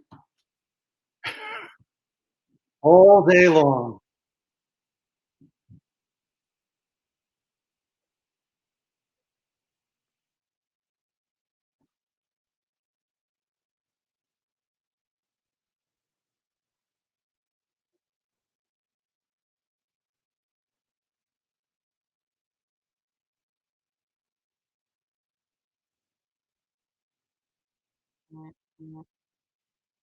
That are just trash, junk, probably fake names to really bolster your presence, which drives me crazy because I can sniff these people out, Larry. I can tell by checking out their posts, go in there and see, it's like, okay, when was the last time, you were in Zimbabwe? The over-influenced influencer. Yeah. So how do you tell people to watch out there for someone who wants the answer? Yeah, go ahead. What's funny is I started Instagram now 13 months ago. I was never on it. Didn't get it. Didn't know what a hashtag was. And I didn't know there were fake followers. I didn't know that you could buy following. I didn't know you could buy likes. And now that I've been doing it longer, there are a lot of fake people out there that have 25,000 followers. But then you look and they're getting 50 likes, 60 likes. It's obvious they bought their following and they're bots out of India. Now, the sad part is restaurants every day are inviting these people to have meals at their restaurants at their expense. And they think that these people, wow, 25,000 followers, this is going to really help me. But these people have fake followings. Mm-hmm. And it's very upsetting to me. I know. That people do that. And I think nobody goes the opposite way of me and actually blocks people if they're not from America. Uh-huh. But I'm different. I'm not, Yeah. this is my job. I'm the only one who does this for a living in town. I'm certainly the only restaurant owner who's now an influencer, on Instagram. So I'm like, I keep saying, I'm here to help. I'm here to put butts in seats. Right. And if what I'm doing can't help put a butt in your seat, then I'm not going to do it. Well, it looks like some people may need to do an Insta cleanse during this time do down and take the advice of you, Hita. If you have somebody who's got, who's an influencer without true influence, it might be time to clean up your page a little bit. I know I probably could use it. I tell PR firms this all the time, that before you invite these influencers to have a free meal at the restaurant, ask them to screenshot their insights. Do you know what that means? Yep.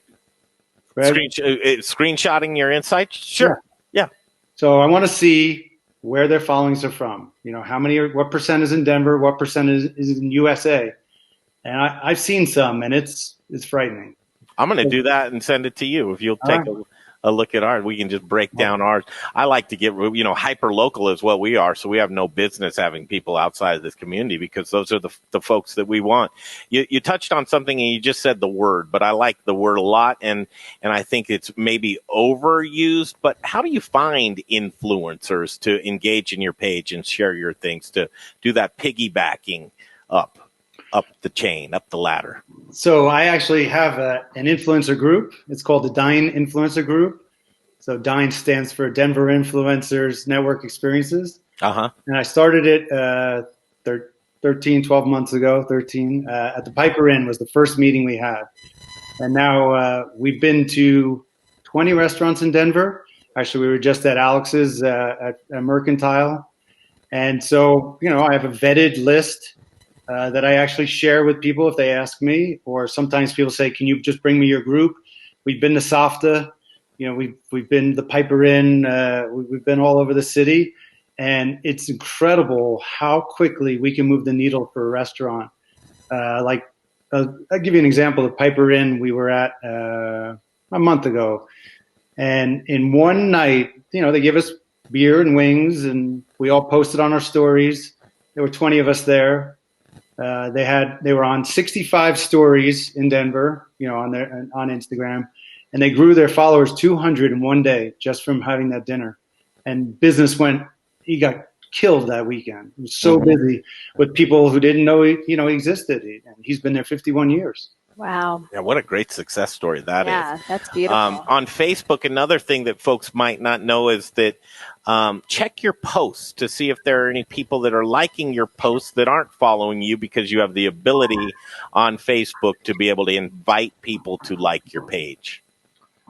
Yeah, what's funny is I was Mr. Facebook guy and Facebook Live, and I just don't spend any time on it. I have an OCN Eats on there, and Denver Now is our big page on Facebook with 227,000 followers. I think we're broadcasting live right now on it. Yeah, it's awesome. Yep. You know what, Larry? This is what I want to do because I really enjoy this kind of conversation. And I'm inquisitive. I'm like that 12-year-old girl like you, man. I just want to learn, and I enjoy it, and just doing it on a daily basis. Let's see. A lot of times, here's what's effective: it's collaboration, right? Let's collaborate. Let's see if we can't get together and really do something uber powerful for people, and just see if we can't keep this community as tight-knit as possible. What I really enjoy about you is your transparency. You're not intimidated that you're going to be washed out of the way. If and a lot of the reasons why is people are lazy. They don't want to do this. So listen to this. People are always like, how on earth can you do 13 Instagrams? How can you? And all the clients, and I also have 2 shows on YouTube. Might as well plug those real quick. Restaurants Near Me and Restaurant Tours. So Restaurant Tours, last year I filmed 35 different restaurants. It's on YouTube. It's on OCN videos, OCN. And my new show, Restaurants Near Me, I've filmed 6 episodes so far. And what I do is I go to 5 different restaurants in one afternoon in about 4 hours. The last episode I did was low high. So I went from Main Shack to Highland Tap to Crushed Pizza to the Bindery, which was amazing. And then, of course, finished off at Little Man.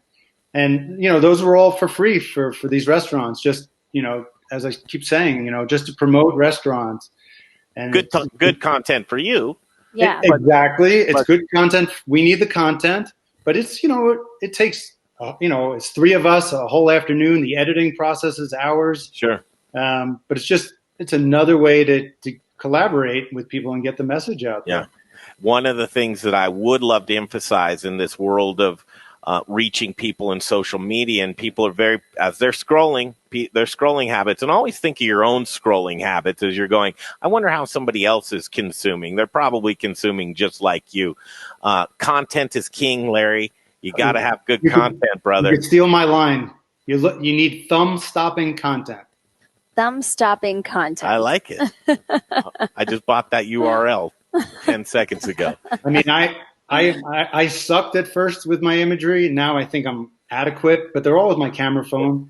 I mean, I'll do anything for the good picture. I'm the idiot who puts the food on the floor, who walks outside the restaurant, goes to the sidewalk to get the natural light. But that's absolutely, content is king. I tell them all the time, hire somebody, give them $400 in trade if you're hurting for money, and get a professionally done photo shoot. And here's a quick example: 20 Mile Tap House in Parker is my client, and he's been around 7 years now, and he does great business. But his food is so good for a dive bar, and we were using stock imagery to promote him. I'm like, this is not working. You've got to step up. And he got the shoot done, and his food's amazing. It looks amazing. And his food sales went from 25% of business to 40% of business. What? Oh, there you go. Right? I mean, there it is. Tail of the tape right there.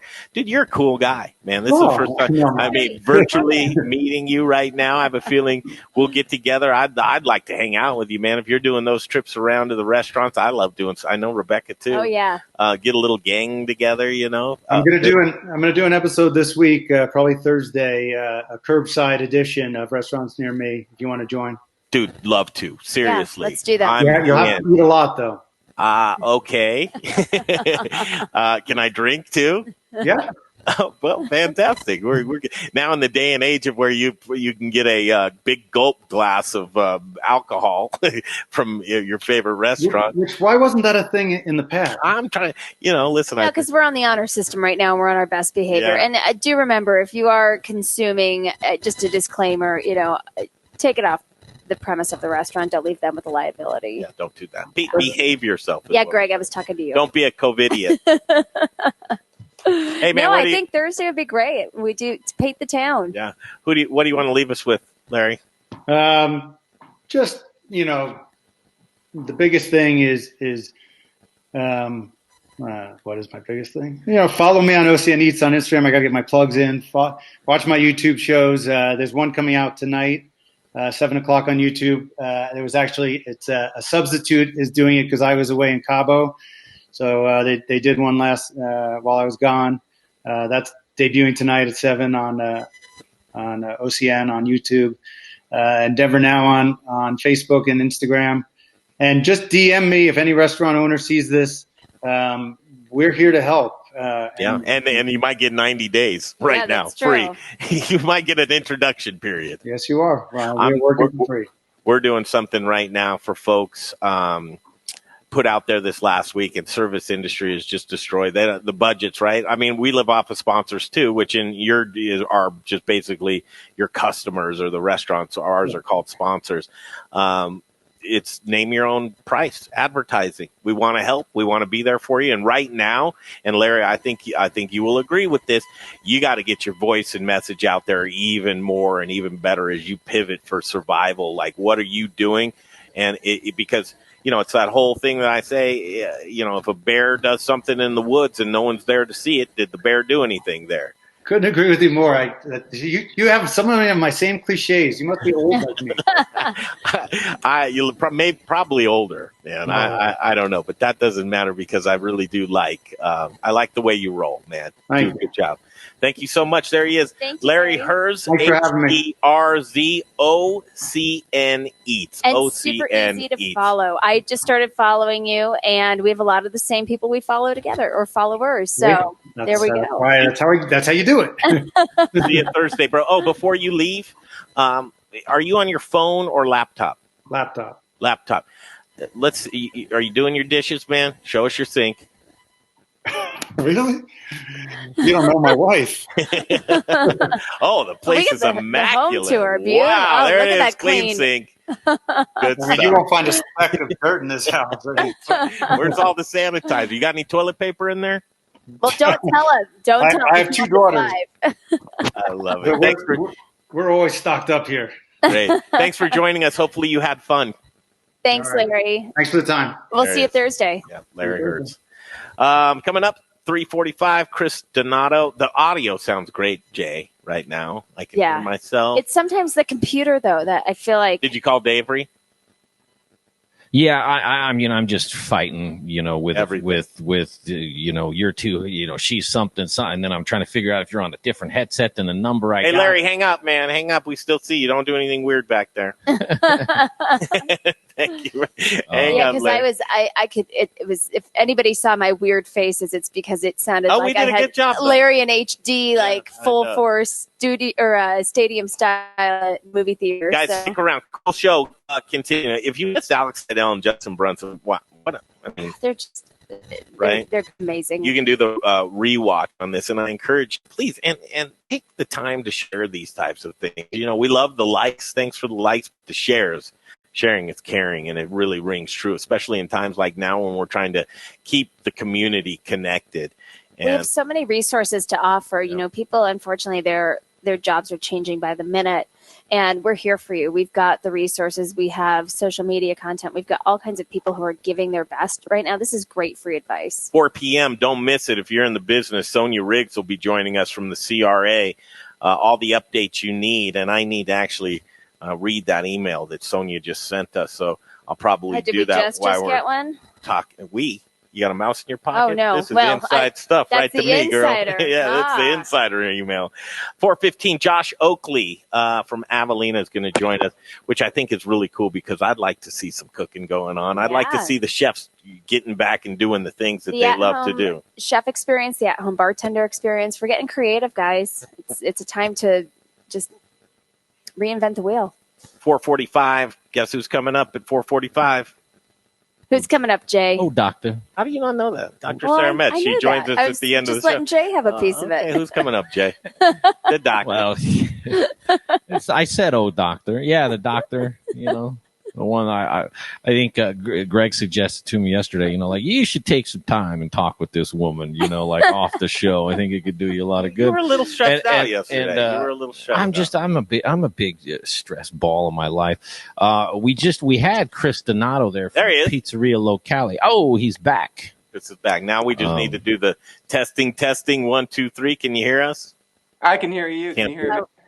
Oh, yes. Yeah. Can you hear him? Yeah, he's on a laptop, so it's kind of like the doctor to where if we talk, we can't hear him. So we're just going to make sure once you're done talking, pause, then we talk, and then we'll pause, and then we'll have a conversation. And then, hey, Chris, just real quick, you're cutting off half of your head there. So, I mean, if that's, I don't mind if you want to just do a half a head, but, the viewers out there that like Pizzeria Locale, they may say, well, let me see this whole guy's noggin, There it is. Yeah, there he is. Keeping yourself clean too, man. Got to keep it high. Got to get out of my sweatpants at least once a day. You're not wearing pants, man. Who are we kidding? Chris, you're doing good stuff. Chris Donato, Pizzeria Locale. I just want to tee you up. First of all, give us 30 seconds on you, Chris. Yeah, sure. I started working with Bobby and Lachlan just about 10 years ago at Frasca Food and Wine. Front of the house there, ended up being a server, wine team, kind of all around front of the house. And then when Pizzeria Locale Boulder became an idea, it just sounded really exciting to me. So they they said I could work on that with Jordan Wallace. So Jordan was a sous chef at Frasca at the time. I was front of the house. We teamed up with Bobby and Lachlan to open Pizzeria Locale in Boulder, so kind of full service, sit down pizzeria. We did that for, I guess it was just about 3 years until we partnered with Chipotle to open a kind of a fast casual version of that. And now Jordan and I focus on those restaurants in Denver. There's currently 3, and there's 1 more on the way. And that's kind of our focus at this time. I've met Bobby a couple of times. The guy just, and he's a sweetheart of a guy. He really is. Yeah. And he's very patient and stuff, but I just feel like an idiot around him. He knows so much about. I'll tell you, he is a wildly talented, smart guy. There's no doubt about it. But one of the nicest people you'll ever meet. That's for sure. Intimidating to me, and doesn't, he's handsome as hell too. He's got everything going for him in the world, and just sharp. Me, if I had that kind of prestige, and knowledge and accessibility to what, I'd be a drunk and I'd be stumbling all over. That's why they don't put people like me in jobs like that. Yeah, he's something else. He does it all, really. He's an amazing person to work with. There's no doubt. Yeah, you can tell he doesn't get high on his own supply, or well, a little anchor steam at the end of the night. But that's about it. Let's dig in. Pizzeria Locale. What you guys are doing some cool stuff. Let's hear it straight from you, my man. Yeah. So obviously, like everybody else, we're, like Alex was saying earlier on your show, pivoting every day. You really don't know what's coming. You don't know what's happening. So when you're dealt a new card every day, you kind of figure out what's next. So just like everybody, we're doing, takeout only. We're asking people to order online to keep lines in the restaurant down, so you can order through our website, which is really handy. And then we're doing a happy hour, of course, just like everybody else, to go, which we'll see how long that lasts, but it's fun while it's happening. And then tomorrow, we're really trying to give back. We feel fortunate to be in a position where we've been able to retain a lot of our employees so far, and we're going to do that as long as we possibly can. But tomorrow, what we're going to do is we're going to host a pickup fundraiser.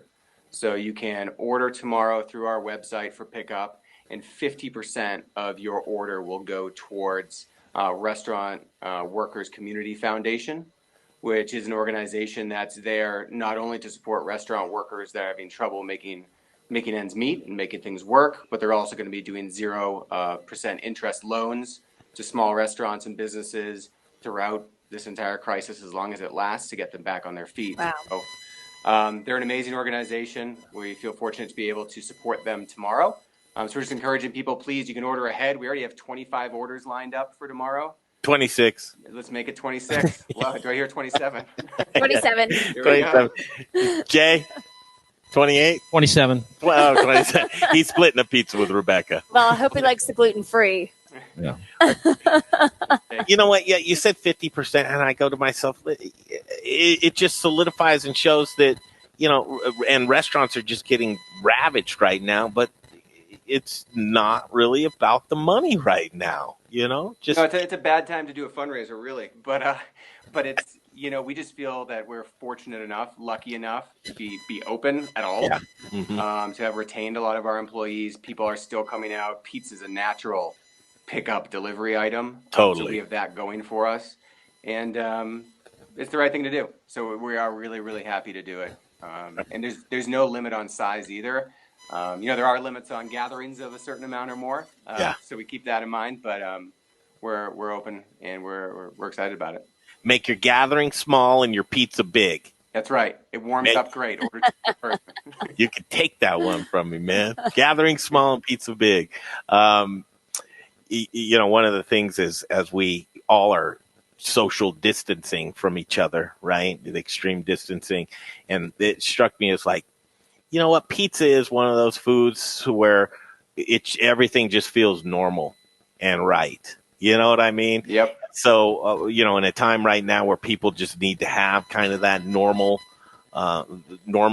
going on right now, it's so great. And what you guys are doing is special. I'm sure there's going to be more to come, right? Who knows what next week's going to bring? But are there things that you got planned out for ahead of time here?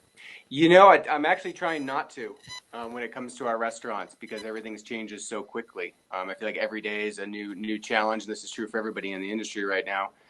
So really, doesn't make sense. Even when I started thinking about this fundraiser, which was it was Thursday or Friday, I was nervous that we weren't even going to be open on Wednesday because you don't know. So I think you kind of take it 4 days at a time is what I'm learning at the moment, and just make plans as far as that. And then you wait and see what's happening next. But I can tell you that as long as we're open, we're going to be looking for ways to give back and support our community. They're saying whatever it is, 6 to 7 million hospitality workers are going to be laid off during this whole thing. So I don't know what's next for us, but I can tell you we'll come up with something new next week. I love it. Please keep us in the know on that.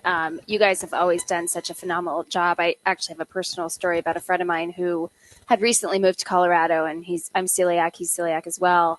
And I took him over to your location. Was it over by the Hyatt, I believe, the convention center, and or I'm sorry, no, the Pizza Locale. Sorry, I'm thinking of the other one. And he just was amazed that he could eat there. Yep. Yeah, we do. You were saying gluten-free earlier. We have a gluten-free that's made here locally for us, and it's knockout. It's delicious. So if you haven't had it, please do give it a try. Yeah, it's amazing. So hear that you can get your gluten-free pizzas there tomorrow, and it goes to a good cause, you guys. Yep, that's right. That's awesome, man. Anything you want to say to some of your colleagues and folks that are out there in the service industry that are watching right now? I've been in the service industry, hospitality industry since I was 16 years old. It's all I've ever done. It's an industry I love, but I can tell you that over the last 2 weeks, watching people go above and beyond and be wildly creative just solidifies my love for this business and everybody in it. The industry is being challenged, and at the same time looking around and saying, how can we help? And I just think that is really, really beautiful. So just tip of the hat to everybody out there that's working hard, being creative, and changing daily to support others. It's pretty amazing. Yeah, getting lean and mean right now, you know? Yeah, you got it. Get lean and mean. Okay, man, the last guy that was on, I said, let's make sure you're keeping up on your housework there, man. Show us around there for a second. Keeping it clean. So we had tacos for lunch. All right, let's see what you got. Dishes are still not done here. I don't know if you can see those. You need to do your dishes. So, I do those once a day. So it's not that time yet. But No it will be soon. problem. I like your spot, man. That's pretty cool. You. Appreciate it. You're up in your bunker right now. Are you keeping yourself healthy? Are you getting some good time? Are you sleeping and doing the things you need to do to get that immune system bolstered? Yeah, trying to get out, walk around the neighborhood a couple times a day, get in a solid run for sure. Just get outside. I think that's what it's all about, especially when we have this beautiful sunshine going on. So taking full advantage of it. Dude, virtual hug. Virtual hug. Thank you all so much. I'm looking at the menu right now for the order tomorrow, just FYI. Yeah, we're going to have pizza on. Just one last plug, everybody, pizzerialocale.com. You'll see the button there. You can't miss it. Order online. We automatically do the 50% tomorrow. So just order with confidence and go for it. Hey, Chris, I always want to do something and I always forget, and I don't know why I'm going to do it with you. You just seem like that type of guy. Okay. Do me a favor. So as you were talking about pizzalocale.com, I'm throwing the website up. Can you do that thing they do? Can you just put your hand up and point and say, go right here to pizzerialocale.com. No, down, because that's where so right below you right now is the website, but I've always wanted to do that. Go right here to pizzerialocale.com. Check us out. Order ahead for tomorrow. Beautiful. He just wanted you to point down at what, man. That's whoa. Oh, jeez. Holy, hey, I'm hungry. Can you show me what's on the menu? Come on, man. Let's keep this PG-13. We are, we're like the rest of us. We're stir crazy, right? We are. And Chris, my apologies. I meant the location on Broadway. I had you guys mixed up, but it's phenomenal. And because you guys are at that Broadway location, it's walking distance from my house. So I have excuses. Oh, even better. Get outside and get some pizza. You can't beat that. Exactly. Thank you, brother. We'll see you soon, man. Thank you. Take care. Thank you. Chris Donato, Pizzeria Locale, Sonia, 4 p.m. We have 2 minutes till Sonia gets here. I skimmed through this email, but it doesn't look like anything, so I'm just going to read it to you. Feeling the hopeful. Do you want to read this? Oh man, there's a lot of information in here. Anyway, Sonia Riggs is going to join us, the CEO and president of the Colorado Restaurant Association. Up next, in this ever-changing world, the moment to moment, the hour by hour, the day by day, the week by week. Organizations like this are showing you why you're involved with their organization, right? And that she's really earning her paycheck as she's up early and then up till all hours of the end of the night. Doing great She's not things. getting a break, but she's given us the best information we can get to pass on to you guys. We'll spend 15 minutes with Sonia, probably in about a minute. And then at 4:15, he's probably getting ready right now, prepping his kitchen. Usually he'd be prepping for dinner at Avelina, but tonight he's prepping for dinner with you. The talented Chef Josh Oakley will join us. Chef Josh, I love that. Fantastic. And then at 4:45, Sarah Metz, Dr. Sarah. Counseling, please, I hope the audio works. Hi. Audio? Yes. Now we're going to go full screen. Turn that phone sideways. Yeah, that's right. I'm sorry. Boom. We have everything we need in the world. Jay's happy. You just made Jay very happy. Great. She joins us. It's been a great show. We're actually, our spirits are kind of lifted today, Sonia, and I really like to be able to report that to you. But with a show with Alex Seidel and Justin Brunson and Josh Oakley chefs, it's kind of been a chef-driven show and restaurant-driven show, obviously. That you sent me some good news in an email, too. Sonia Riggs joins us from the Colorado Restaurant Association, president and CEO, my friend and yours. Thanks for joining us again. Happy to be here. Okay, where do you want to begin? It's and I read the beginning of your email talking about feeling more and more hopeful, and it's federal relief bill. What do you think? Well, we're obviously people may have heard about party politics being played, which is really frustrating for all of us because right now that we're hoping that everybody puts that aside and tries to do whatever they can to help. That being said, I did hear some encouraging news from the National Restaurant Association today that they feel hopeful that there will be a deal cut hopefully tonight. Again, things change at any moment, but we're feeling more hopeful at this point. Fantastic. And what that would look like from I don't know all the details because those things are still being negotiated, but what I'm hearing is it's likely to be some sort of small business loans or business loans given to businesses with 500 people or less. In fact, we're feeling encouraged that they're actually, the way restaurants might be counted, is it may be counted as per location separately, not merged together. So that's one thing that National Restaurant Association's really, really been pushing for. But we'll see again in the final plan. But what these loans would be is if you're keeping a certain amount of employees on, and they've been pushing for more relaxed rules on that, so that it doesn't have to be 100% of your staff, that you get a certain amount of money even for keeping part of your staff on. But that those loans would be forgiven if you're able to do that through June, completely forgiven. So it sounds more like a grant program, but it's technically a loan as long as you follow if you follow certain parameters, those loans will be forgiven. So that's the main thing that we're hearing about it. So we're waiting to see what this final package looks like. As soon as we know more, we will get that out to restaurants as quickly as possible. I was trying to think of what the term for that would be, since it's not really a loan, not really a grant. Is it a lant or is it right? Yeah. Is it a groan? Right, like breakfast and lunch together, right? Right. So and folks, first of all, hoping that the legislation will be passed for it to apply to each individual restaurant. I know a lot of restaurateurs are like, oh boy, that would be fantastic if that was the case. So thank you for that consideration. It is really cool. Where do we go from there? Let's go into Denver on a local basis. What are we looking at right now? It looks like Denver is creating a loan program or a program where, forgive me, is it a loan or grant? I just got some new information on this, so let me just double check. Grants, cash grants of up to $7,500 for small businesses. And they said the highest priority would be on the industries that are most affected, such as the food industry. We were specifically called out in an email that I just got. So more to come on those. They're still developing that program. But it's not just Denver. We've worked with the Colorado Municipal League to send an ask out to, frankly, every city in the state. And obviously, I think folks know, because we talked about, we'd also sent an ask out to the governor's office with various relief proposals, of which getting cash in the pockets of restaurateurs so that they can continue to operate and stay open and employ people, we know is the biggest concern that we've been hearing. So whether it's sales tax relief, whether it's property tax relief, whether it's, if there are things that they can do, that's one of the biggest things that we've been asking. We're also, and we've had conversations with the liquor wholesalers on are they open to maybe offering, and the governor's office, are they maybe open to extending the credit? For example, instead of requiring restaurants to pay in 30 days, would they be open to that? So we're asking for that. We're asking for support on that, and we're working with the wholesalers to try to figure out what that would look like.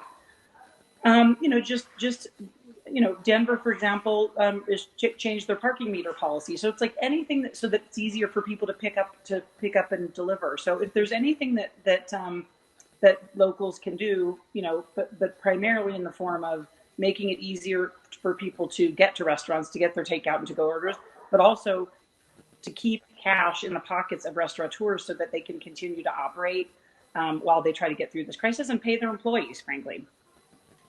So that's the biggest issue there. Tax relief? Tax relief, grants, any kind of programs that can get money into the pocket of restaurateurs. It's interesting. Alex Seidel, probably one of the most respected chefs here locally, says he just hates to ask for anything from anybody. But Sonia, advice to other restaurants or restaurateurs that kind of feel the same way, should they feel ashamed to ask? No, goodness. People understand when your business, and I've heard upwards of 90%, drops by 90%. And of course, those that had to shut their doors because they just couldn't figure out how to this time. You can't, don't be ashamed. But I will say, I also just got off a very exciting phone call where we were looking at ways to expand our Angel Relief Fund that right now has limited gifts to employees who are directly impacted by the coronavirus, but we're looking at other ways that we can raise money to help a bigger community of restaurant employees through this difficult time. So that to come as well, and I'll be excited to tell you more, obviously, as soon as I have that. But that's what we're working on as well. Also, I do while I'm here, I would really like to give a shout out to the Great American Takeout, which is what people are calling today and asking people to go to get delivery or pick up or take out for dinner tonight, and really in support of our local restaurants as they're trying to get through this, and frankly offering a great public service. We sorry, I feel like I'm rattling on a bit. No. But one other thing kind of in conjunction with that is we got a guidance document from CDPHE where they were basically said to us that there's nothing that indicates that doing takeout or delivery is less safe. In fact, it may be less riskier than going to the grocery store because it's less contact with people. So that people can feel good about eating out.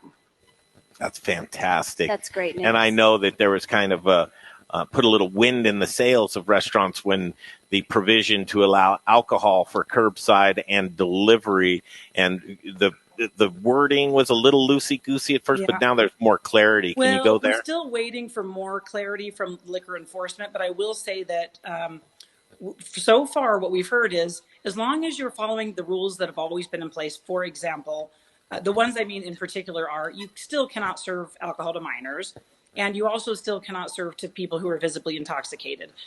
If you follow those rules, they've basically lifted pretty much everything else that you're allowed to do, meaning that you can sell an entire bottle of liquor to somebody if they want it. You can sell a case of wine to somebody if they want it to go for the time being. This is not going to be in perpetuity, but it's during these restrictions and during this time while we're getting through the coronavirus pandemic.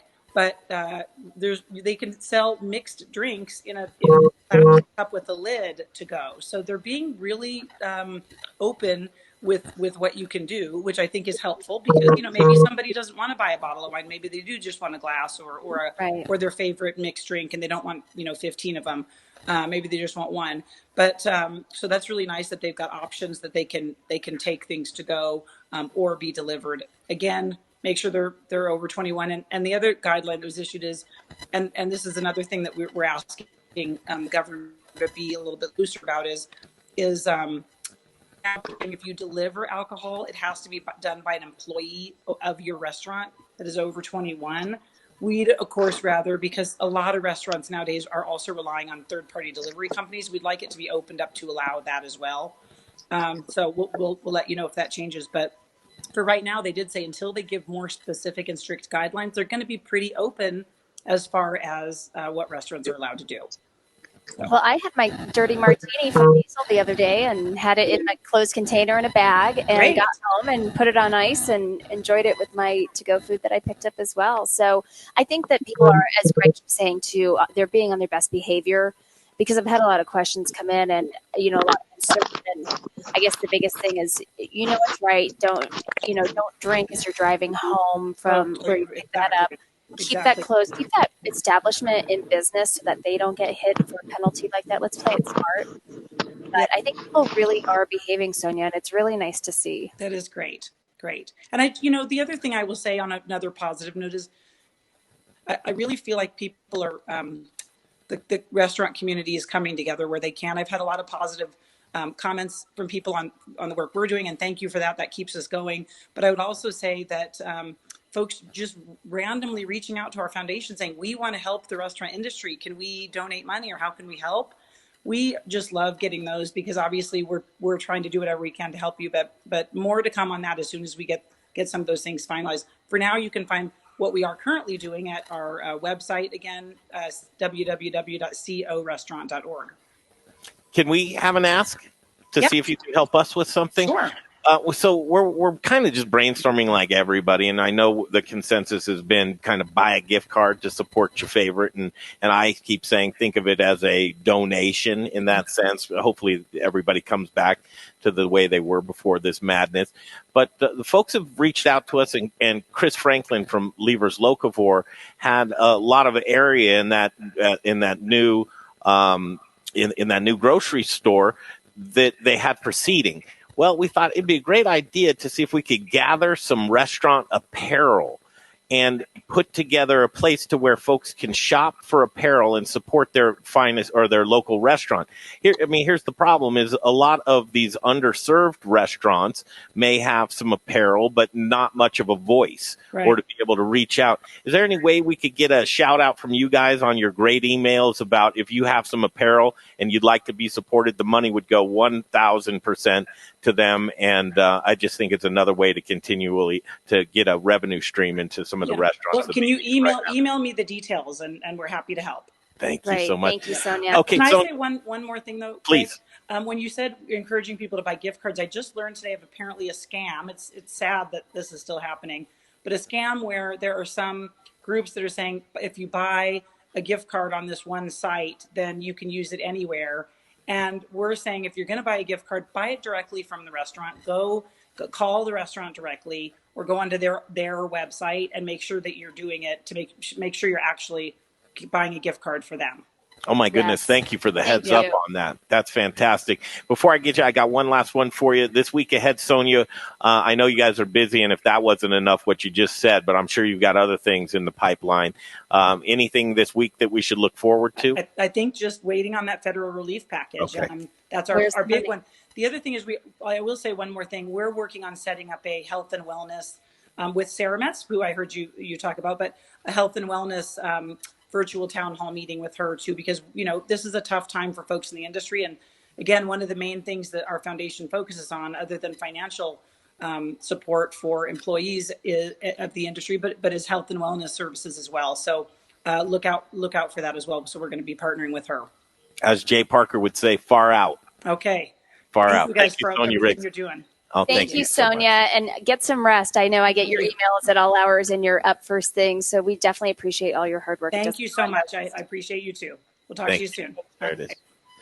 Sonia Riggs, Colorado Restaurant Association. Straight from the source. Yeah. It's coming, guys. The funding's coming. They're working overtime to get it done. You're going to guarantee that? Well, I'm going to guarantee they're working on it. I'm going to say don't expect it. That's what I'm going to say. If they don't come through, you can get Rebecca will back you on that. No, I mean, we need that. And as we're standing by, Josh Oakley's getting ready. Chef Josh Oakley Avelina joining us next. You probably just heard his name, but I hope that in politics that we can come together to quit dragging your feet in Washington, because we need help right now. And this bipartisan politics really sucks. Get it together in Washington, folks. This is on a local level. We're suffering quite a bit, and it's just ridiculous. You need to come together and make those sessions day in and day out. Don't go home until that's taken care of. It's very important. Right now, I think we have the chef. Chef, are you there? I am here. Hey, brother, how are you doing?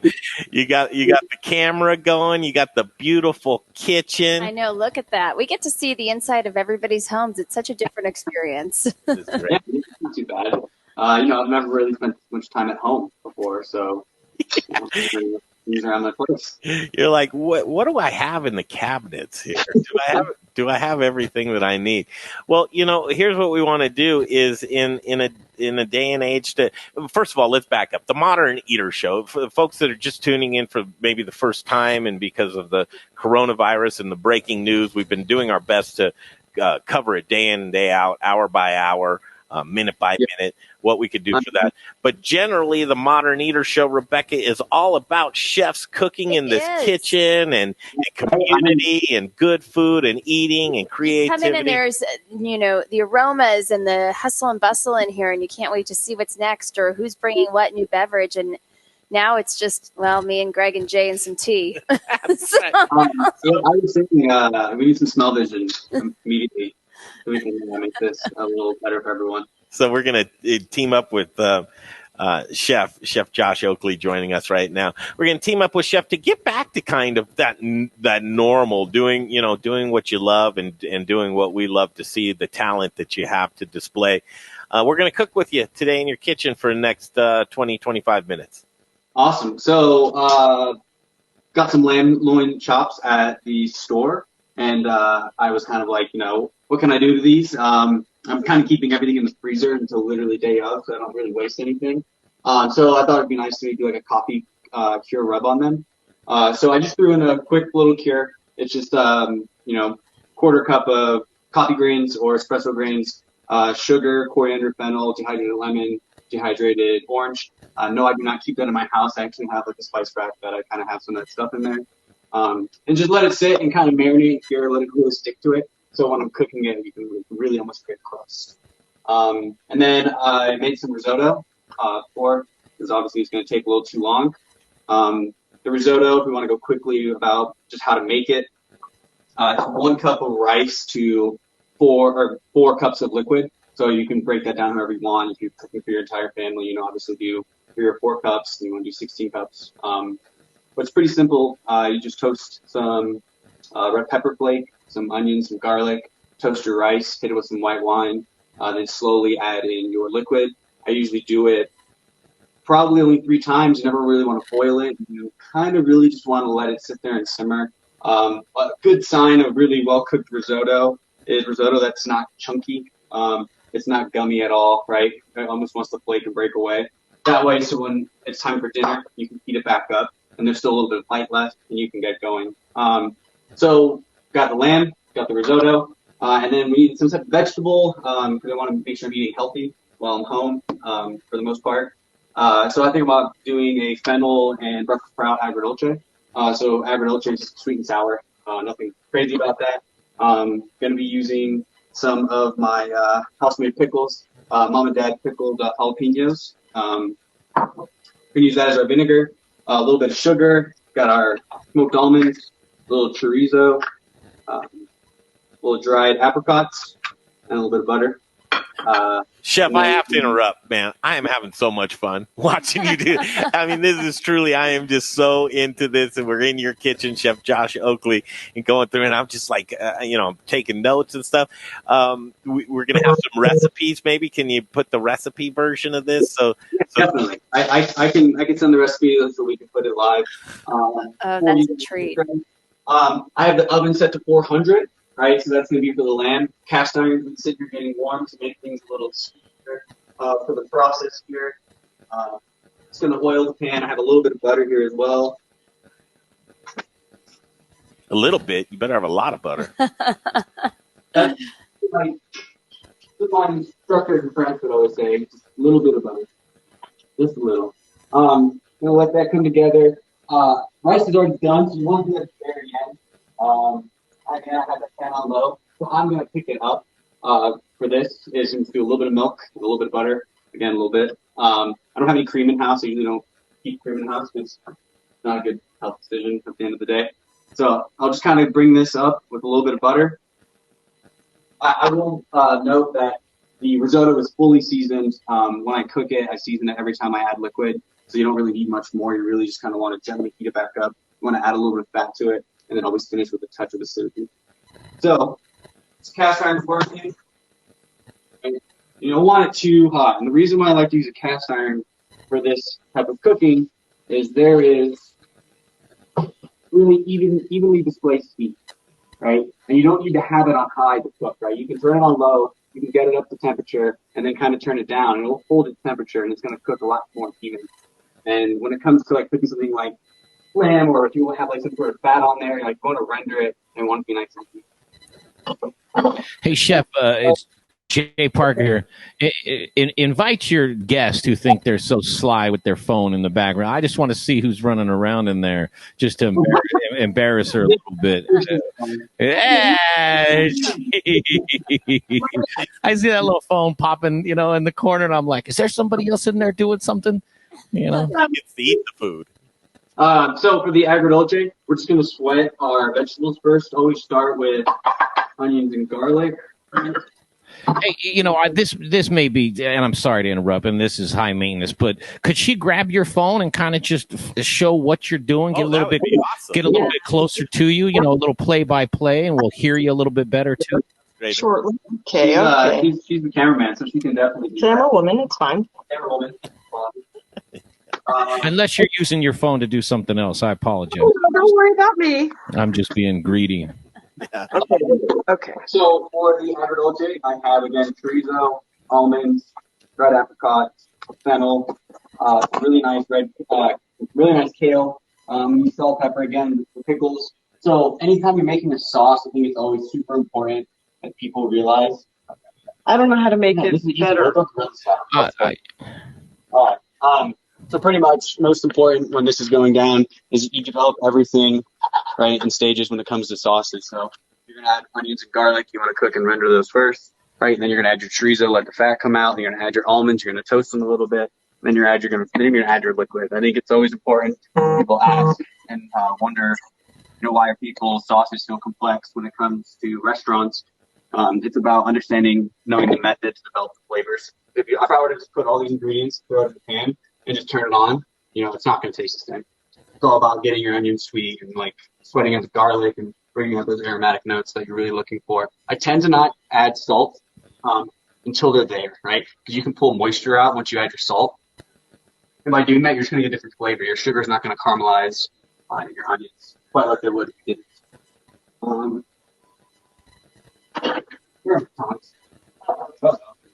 So, first thing I'm doing with the lamb here is I'm just rendering the fat. Ooh. Right, it's nice to get the sweet smoke. So we're just rendering the fat. If you were here, you'd really smell the coriander. It's coming through a lot right now. Plus, lamb fat just smells so good. I don't know why, but it definitely is one of the better smelling fats on the animal. Right, you don't want to go too fast because we've added a cure to it, so there's sugar in there, so you can burn it. That's not really what we're going for. So definitely want to go slow and low in the beginning. A lot of the lamb cooking process is going to be done in the oven, which is why I have it set. So onions, garlic, starting to go. I'm going to add chorizo. Almonds. Now, honestly, might add a touch more oil to it. Right, we're going to render that off. The milk is hot, right? And there's the butter. So for the risotto, again, we want to gently heat it up, right? It's already cooked. It's fully seasoned. All we're trying to do is finish it. In the restaurant, I love using mascarpone in the risotto. The acidity that it adds to it. Plus, it has like such a nice, it's so rich. It's a really nice way to finish. But I don't have it now. Hey, Chef. Yeah. Jay's going to get mad. Well, first of all, jealous because you're so handsome and he just already doesn't like you because of that. But I know he wants to see a lot more food. And I think that's I'm the first camera lady to. I think I messed up by trying to change the angle that we had because I'm greedy, and then it got, It's okay. This is my first time. I think that's fair. Oh, we'll do this. Well, and this is our first at-home chef experience too on the Modern Eater Reinvented. That is right up Jay's alley. That's what I'm talking about. That's what he wants. And the chefs are tuning in. Brunson's in, Chef Peter Rowan's in, Chef Chris DeJean's in. That's some talent right there. All in one row. Justin, what's up, man? What's up? There we go. Now we're in business. Now we're cooking with fire. Holy shit. There you go. Yeah. Let's see it. We're letting this lamb really render out. Our chorizo, right? It's rendering. It's going in with the almonds. Onions, garlic. It smells amazing here. It smells nice and smoky. I got a shout out to Ultimatum for giving me. I shouldn't say giving. I purchased it. But they sell these awesome, almost family packs for $35. I went over and picked one up, and my fridge and my dry storage is very happy right now. I got things like grapes and almonds and chorizo, and you guys definitely need to pick them up. Jeff over there, it was a great idea he had, and they love to take advantage of it. Hey, Chef, would you prefer to be cooking on fire right now? Yes. Yeah. It's not where to live, so we're working with it. I do the same thing. I live in a high-rise condo. I'm assuming you're probably pretty close into that. Yep. So just gonna really start to steer this. So I remember not too hot. You don't really want to burn the coffee cure that you've made. All right, we're just gonna keep rendering this out. So once this is ready, I'm gonna add my vinegar.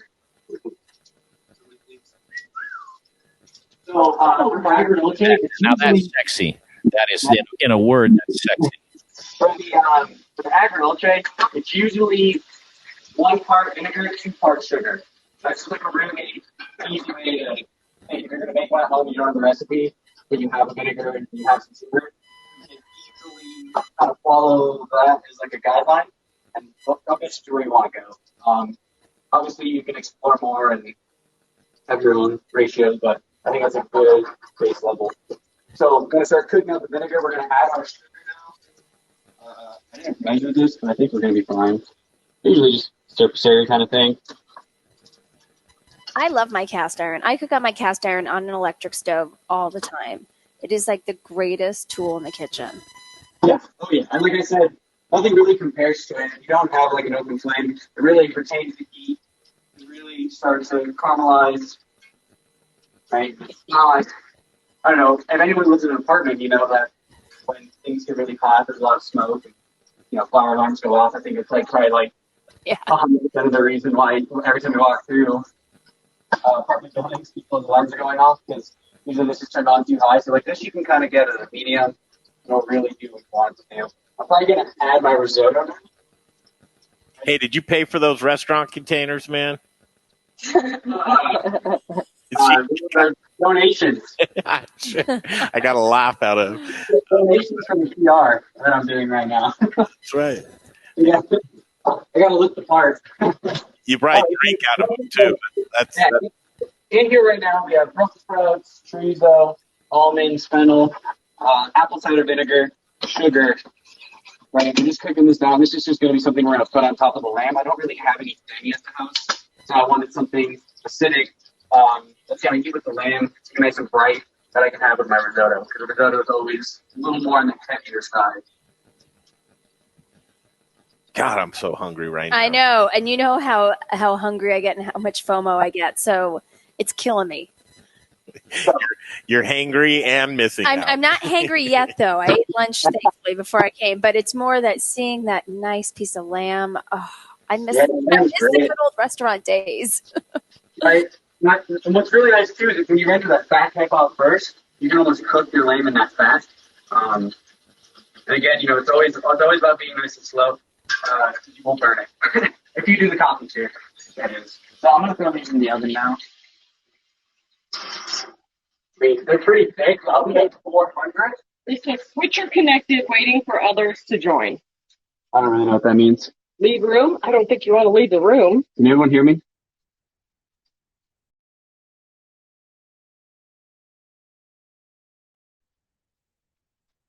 It might be on their end. Josh is talking to On a TV show, guys. He's on a TV show because he's famous now that we aren't allowed to leave the house. Hi, Jason Lobb. Hey, Laura. What's up, Freddie? Alana. Hi. Joe. Leah. Okay, let's see.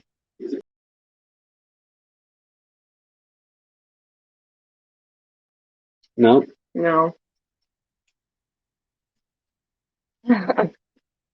Laura, we locked the cats. I don't know how to get them back, honey. I'm sure we'll get some sort of text or. Okay, Facebook, love you guys. All 40 of you watching right now, that's absolutely incredible. We got to attend to this situation for this channel network thing. What network are we doing it on? This is on Denver Now. Denver Now. It's also on the Modern Eater. And on the Modern Eater. Okay, and they're back. There we are. Perfect. That wasn't me, right? I didn't do that? You are back. There we All right. I'm- So, You gone. can't be. I'm giving my kale to this, right? And I'm always going to add it at the end. I don't really want to cook it. Oh. We're all muted because that froze. Okay. Are we good now? Yeah, you're good. We are I good. think Yep. we're good. Well, we're bound to have a technical difficulty on the daily basis as we get through this. Bite your tongue. Hey, let's go to video one in terms of the home cooking series. Right, so I added kale here at the end. I have the heat off, right? I'm going to taste it, see if it needs any more acidity, see if it's sweet. Oh, man. That's just cruel now. Yeah, what's wrong with you, man? No, great. Is it- Like I said, so good. It's like that's my favorite thing about agrodolce. I love the sweet and sour, and it's so easy to make at home. And it's really does really well with meat. A lot of people at home don't have access to like demis, and maybe they don't want to produce beef stock. They want this yummy sauce to go with their meat. So we're still probably still rare right here, but the cure really held on nice. Fat's rendering. Got a little bit longer. You know what I love about those cast iron, chef, and I take my piece of meat, I'll put it on its side, I'll stand it up on like the 1 inch, the lengthwise, and lean it on the side there. Those cast iron pans will do it for you, right? So well. All right, so the risotto's done, as you can kind of see, right? We don't want it to, we want it to like stand up, but it kind of falls down. So right before we serve it, we're probably gonna add much more liquid into it, right? Let's goop and roll around. You're flipping it like an omelet. It looks perfect. So we're just going to let that sit, right? That's done. Our little veggie sauce thing here, we'll kind of push to the side, right? Put that on the bottom. All right. Chef, Yep. While you're taking a breath here, talk about Colorado 5. Ooh, the Colorado 5. Well, super excited about it. This is a very weird time. We did have to postpone our first dinner at Avelina, sadly, obviously for obvious reasons. But man, I'm excited. Man, a super talented group of people. Travis and Lee. I mean, they're just. I love them. Old school G's, like all of our meetings that we have together. Definitely learning a lot just being around them. But again, it just started, so I think there's a lot more to come of it. I'm excited. I mean, I was really looking forward to the CBD dinner that we had kind of crafted together for 420. That's not going to happen. I think we're going to do a dinner in September. Don't quote me on that because things change. But yeah, I mean, I'm super excited. I'm excited to really get involved in what they're doing. Yeah, great addition, and boy, the talent in Colorado 5. You can just stop right there because it's great. So, thank you. Biker Jim's the man. He is the man. Love Jimmy. Biker Jim, pillar of the community. He's everywhere. Everyone knows him. That's the kind of person you want to be.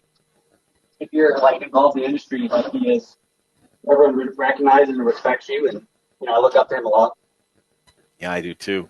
How are we coming on this dish? Because I'll tell you what, I just can't wait to watch you eat it.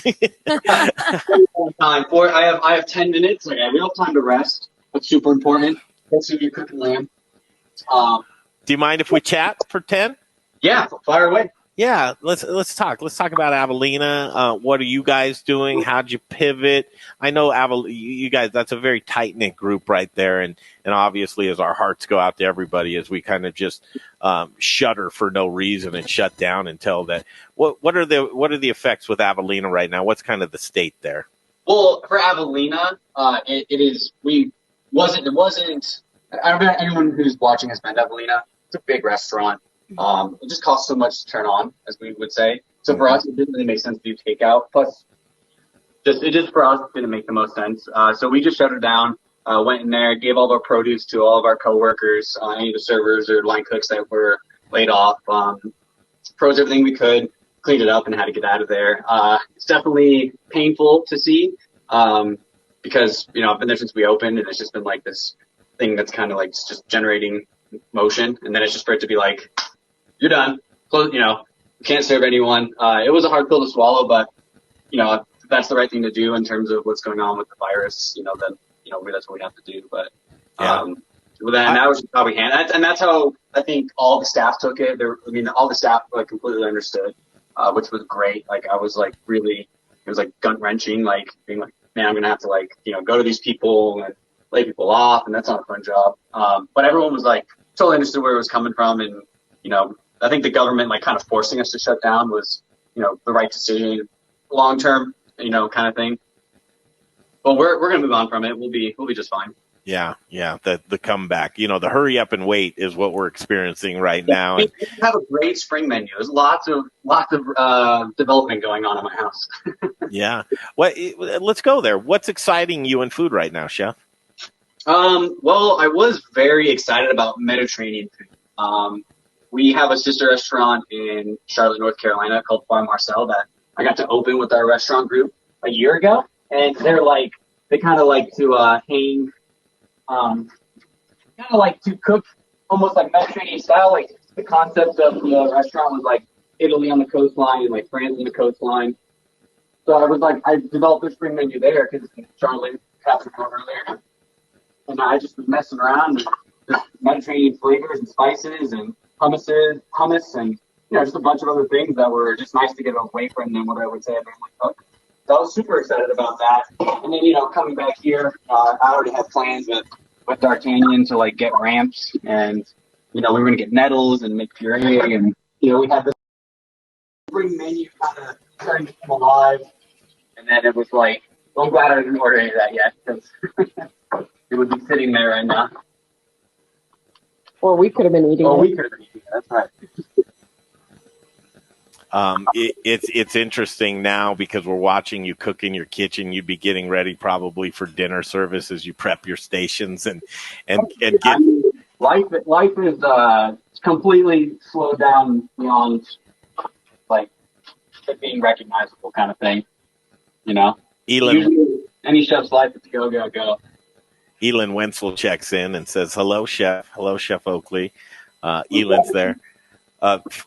Denver, or Colorado 5 alum right there in Elin, and doing such great things with his company, Element Knife Company. You better have an Element knife. You better. Do not, but that's only because I have so many knives that I don't need it anymore. Let's see your favorite knife. All right. And doesn't need sharpening because Elin will be right there. He's already on his way. That's right. What are you showing us here, man? He's got his toy bag out. Yeah. So this doesn't really ever see much light of day because it's so. Get somewhere safe so I don't ruin my knives here. Oh. I can tell you're very organized, Chef. So this guy. This guy is a custom piece from Australia from Oakley Knives. That's sick. It's a mirror finish, one of a kind piece. This was more than an arm and a leg. And actually, since I bought this knife, I haven't purchased another one because I have so many. Hey, Chef Jay Parker here. You have to tell us what that knife cost. You can't drop that out. I mean, listen. We can guess. Guess. Is it over? So I guess that knife costs $499. 900. South or north? No, it was 900 on the dot. That's Woo! 900. 1,000, yeah. Woo. Did it come with a like a years of car washes?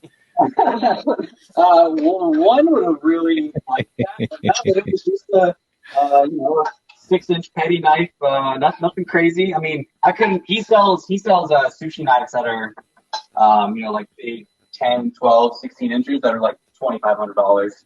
So I got like his baby version, but he's a really insane knife maker based out of Australia. And when I got it, I was kind of like, all right, Josh, Was it worth the 900?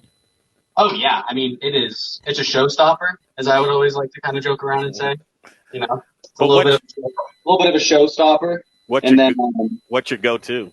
Your go-to my knife? go-to is the reliable Mizuno UX10, which I keep in the house. This is a 10-inch. It's a little aggressive for the house, but I can do anything with it. So that's my go-to. That's the workhorse. That's awesome. That's so cool. Look at this, man. Elin Wenzel, he approves. He says, "Sexy. Looks like a custom Garusku. Garasuki. Yeah. How do you say that, Greg? Well, you don't. Yeah. You let Jay say it. Gobble the gooks. So, look at this. I like a little medium, right?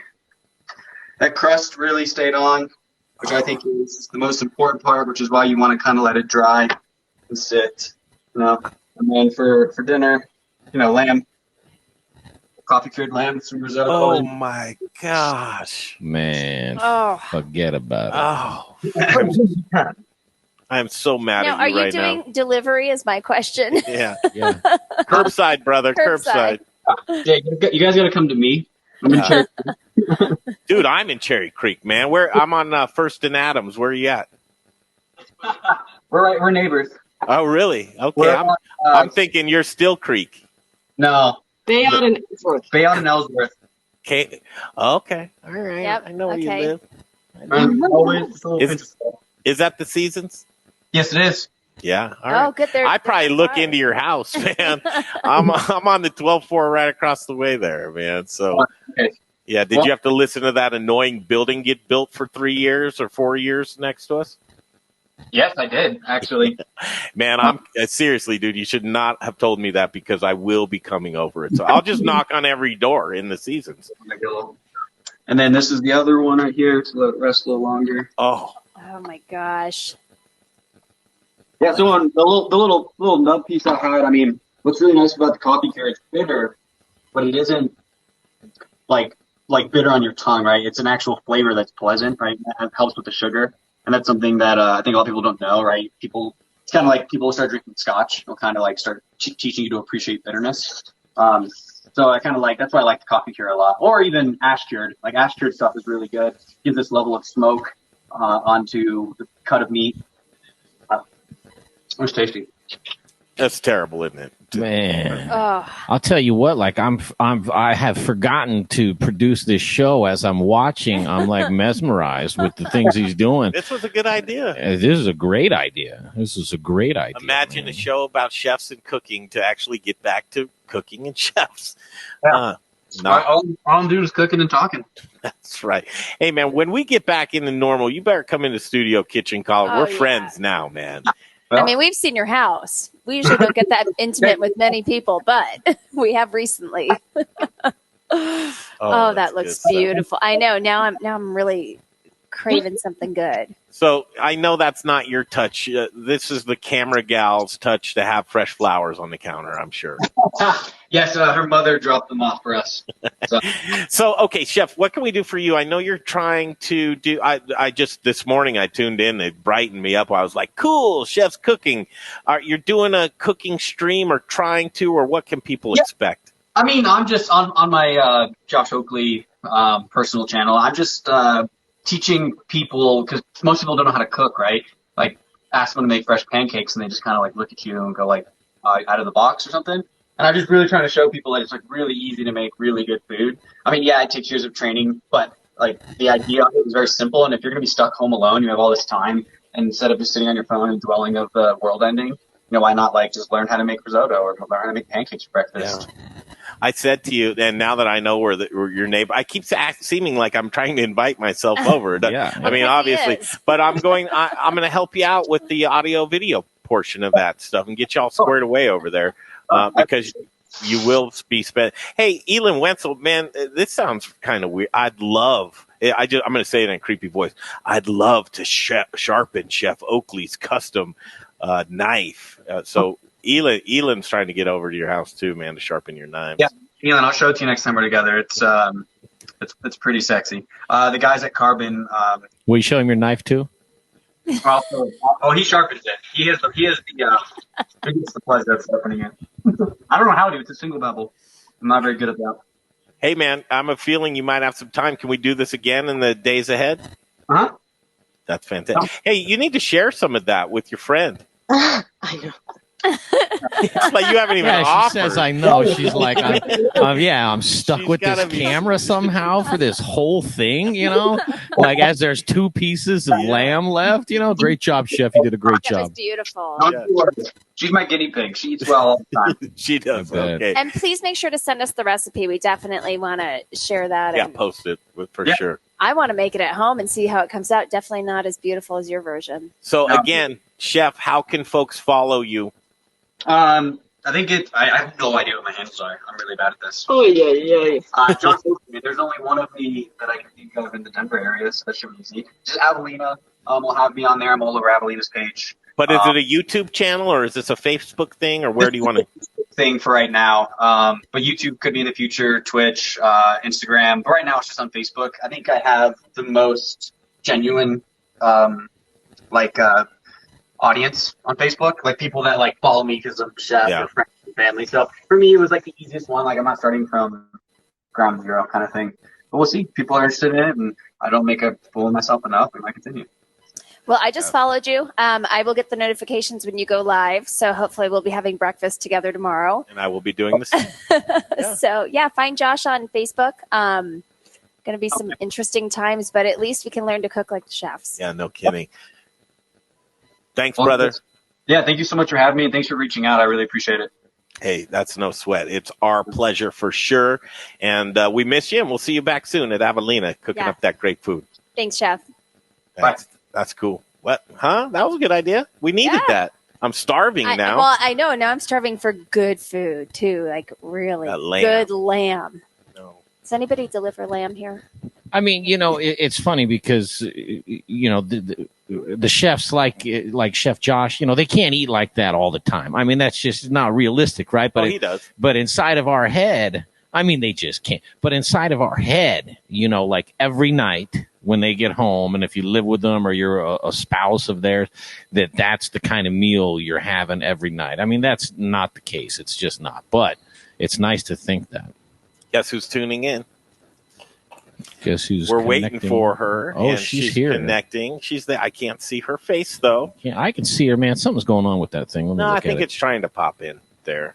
There she is. Every single day. I knew it. There she is. Hi, guys. Hi to you. Dr. Sarah Metz joins us, Code 4 Counseling. It looked like you showered today. I showered and put makeup on just for you guys. This is okay. Every time, do I have to do video or phone? Can I be in my bathrobe or do I have to look nice for you guys? So. Oh, man, I'll mess you up. Now that you told me that, I'll be like, no, don't worry about it. And then I'm going to drop a link on you 60 seconds before and say, go. That'll be a special episode. Yeah. Cool. We noticed with your computer that if we talk, it cuts your audio off. So we want to kind of make sure we don't cut you off. So when you talk, we'll wait till you end and then we'll hit you with something else as we go there. Doctor, you've helped us truly tremendously over the past 9 days that we've met your acquaintance. And first of all, we have to thank you for that. But that's kind of is that life is normal for you that you're doing this on a daily basis, just brightening people's moods and attitudes? Nick's going to give you so much shit for that comment, but yes, on a daily basis, I brighten people's day. I'm a superhero. It's just what I do. Yeah. I stand by it. Our spirit guide, she's superhuman. She's the two and only. Her name's Dr. Sarah Metz, and Nick's just jealous. He is jealous. I'm telling you, I told him that the other day. He's just jealous. That's all it is. He cannot compete with this. So. And I saw he's got a little Facebook account, and tell him he's not being sly by putting another letter in his name so people can't find him in a search. We know your game. Yeah, he thinks he's all sly like that, but no, it didn't work at all. Cool. So as we go forward, what's the kind of the tone or we talked to Sonia Riggs from the Colorado Restaurant Association.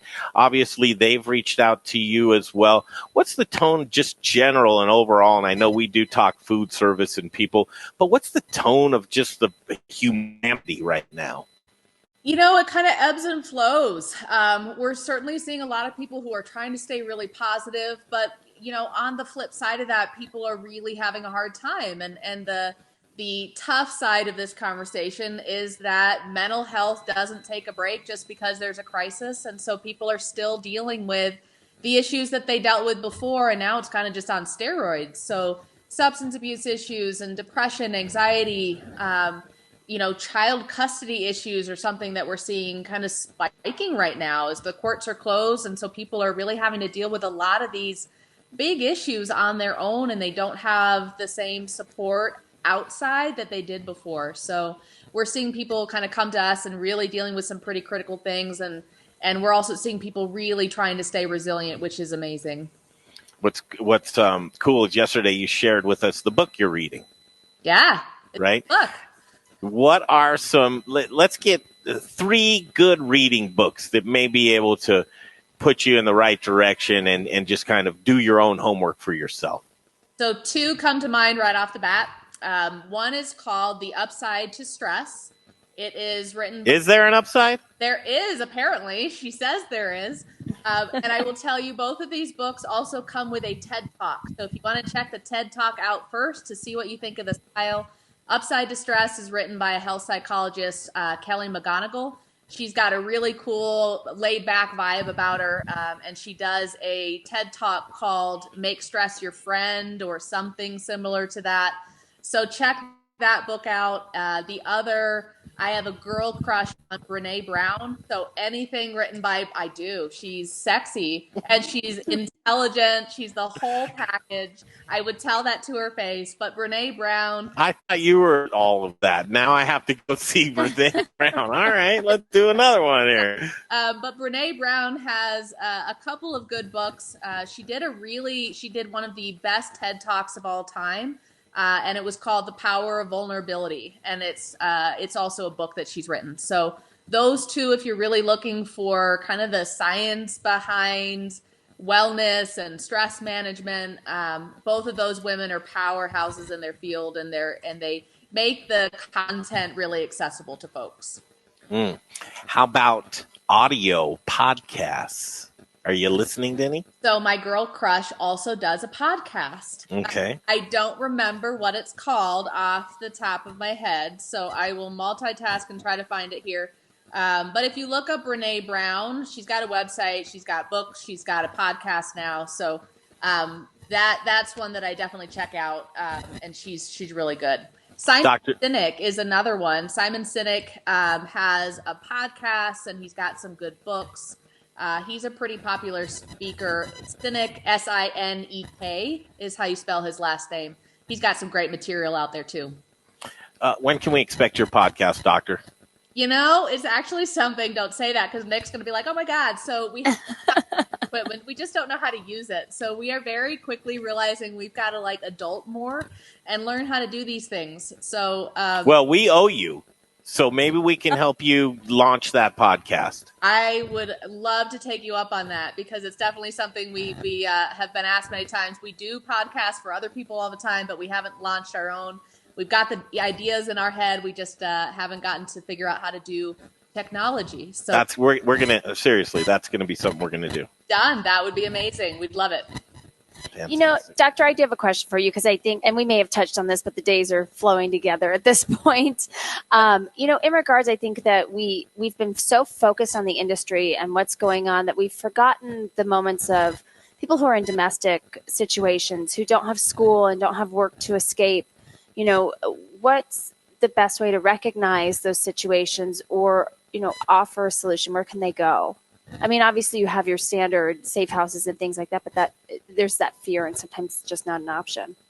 Right, and that's what's really scary. Again, on that, really very serious note, is there's a lot of people who this is making a kind of dangerous situation for them. They're really isolated, and they're losing those connections. So to anybody out there who's in that position, who has kind of lost the connections that they had, really seeking out any connection you can, even just the traditional forms, looking at social media and trying to stay connected that way. But there are a lot of, community crisis centers that they can call into. If someone is really struggling, they can reach out to Code 4 Counseling. They can private message me on Facebook, or Twitter, and I'm happy to try to help them find some resources. But we definitely want people to recognize, I said this the other day, it's physical distancing that we really want people to focus on right now, not social distancing. And so, yes, you may not have the physical support that you did before to help you manage all of these things you're dealing with, but stay socially connected, really reach out. There's a lot of AA meetings that have gone online, and they're doing it through Zoom platforms. There are lots of resources out there that are really trying to keep up with this now, having to do it over social media and telehealth. So really, looking for those resources to make sure people stay connected is really important. That was the tone of yesterday's show, and I was so happy you brought that up, the physical distancing. And I almost bought you a present. Well, I tried to buy you a present, and I said, okay, I'm going to just check. I'm one of those domain weirdos that thinks that that's actually going to make me $1 million. So I went on GoDaddy and I looked up physical distancing. Doctor, it was there, but I couldn't believe it. Wow. And then I said, okay, I'm on my phone. I got to check my laptop. Here it is. I can't believe it's there. Did I pull a J? Did I spell it wrong? How is this? By the time I got to my laptop, doctor, someone swiped it up, and that was going to be all yours. Oh, but the thought was there, and it was there. Credit, you get full credit. Maybe we'll pull a J and we'll spell distancing with an F, and then we can get that, because who else but us would want that? I think a lot of people probably search for that right now. As it was really interesting, Mayor Hancock yesterday, he said physical distancing in his and I hope that term catches on. I really do. I think it's critical. It really is, because again, when you look at the definition of social distancing, it has nothing to do with physical presence. It has everything to do with simply how we internally feel and how we're giving that energy. I've been checking out some different groups and some in the restaurant industry, and I think it's so important for people to stay compassionate and loving, and people are struggling to different degrees, and people are handling this.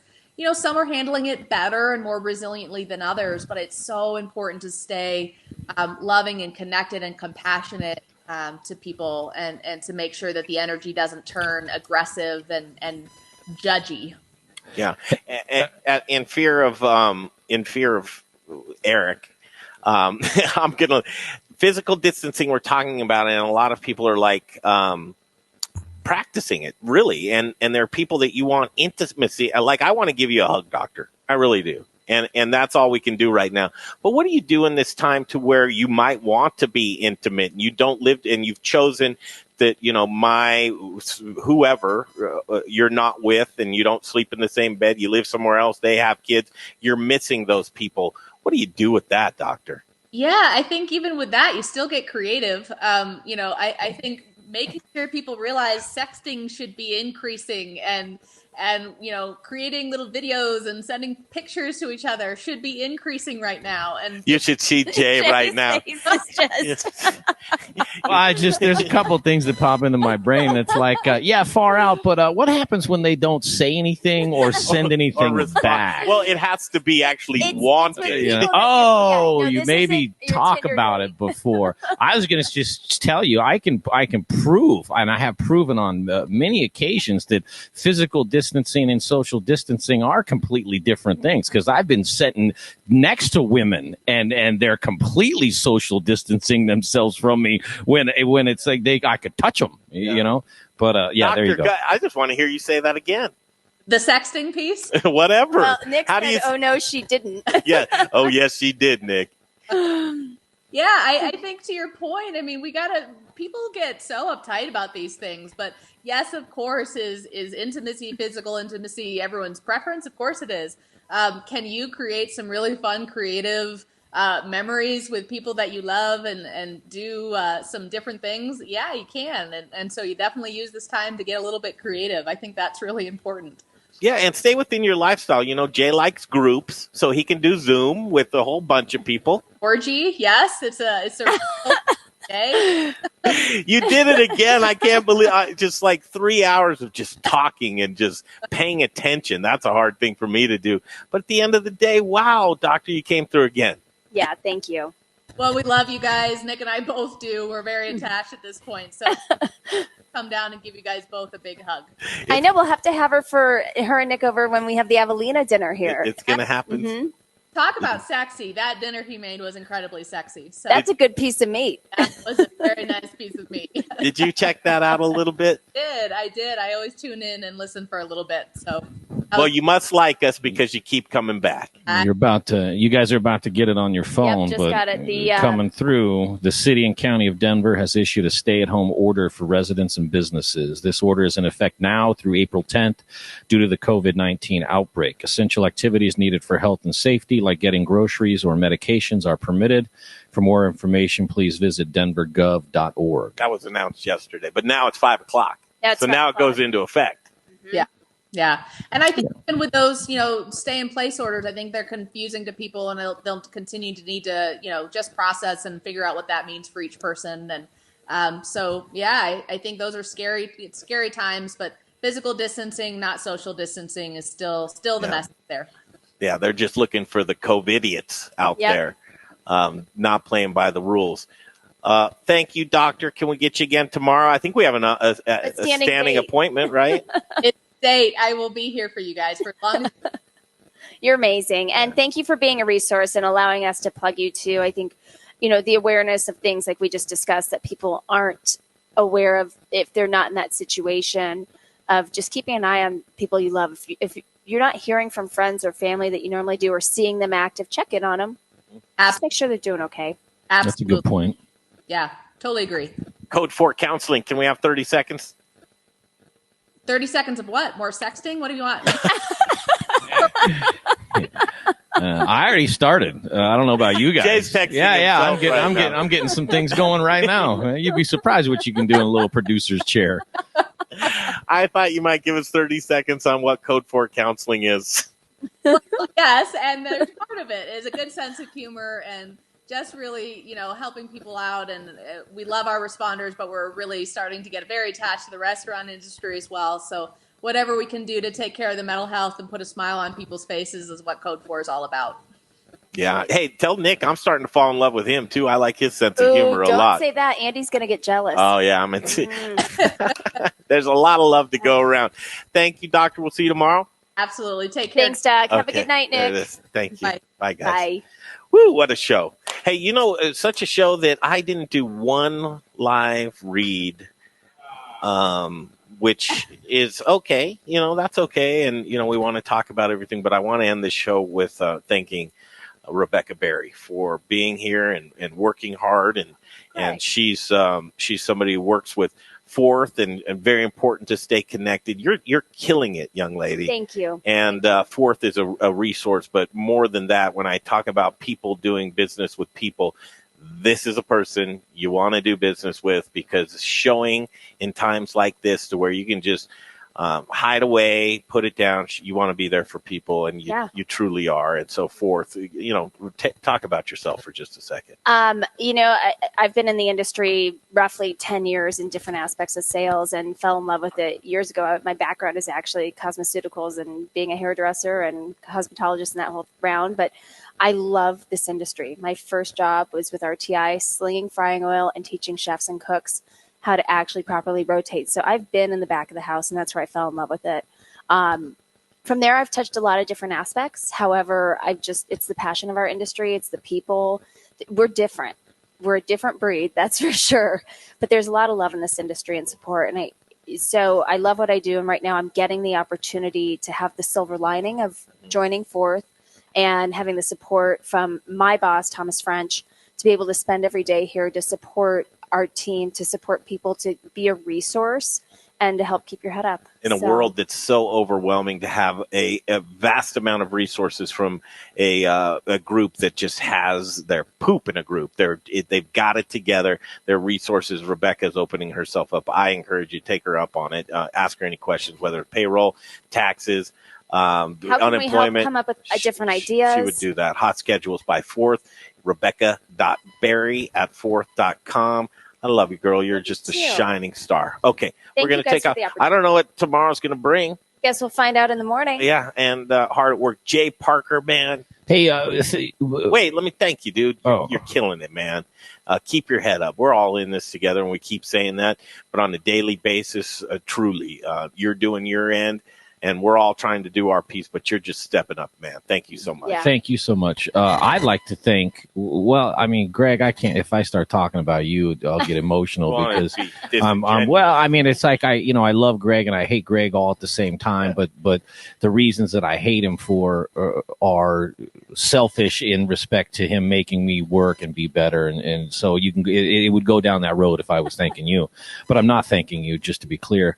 I would like to thank Dave Avery, who has been watching the stream and he's texting me and he's giving me little things. Hey man, I can't hear Greg. Your mom does the same thing too, but my thank you is out to Dave Avery, he just is with us because he wants to be, and so he's a great dude and he's a very talented dude and charismatic in his own right. Lee Sullivan, she just checked in on the show. Lee, the show's over.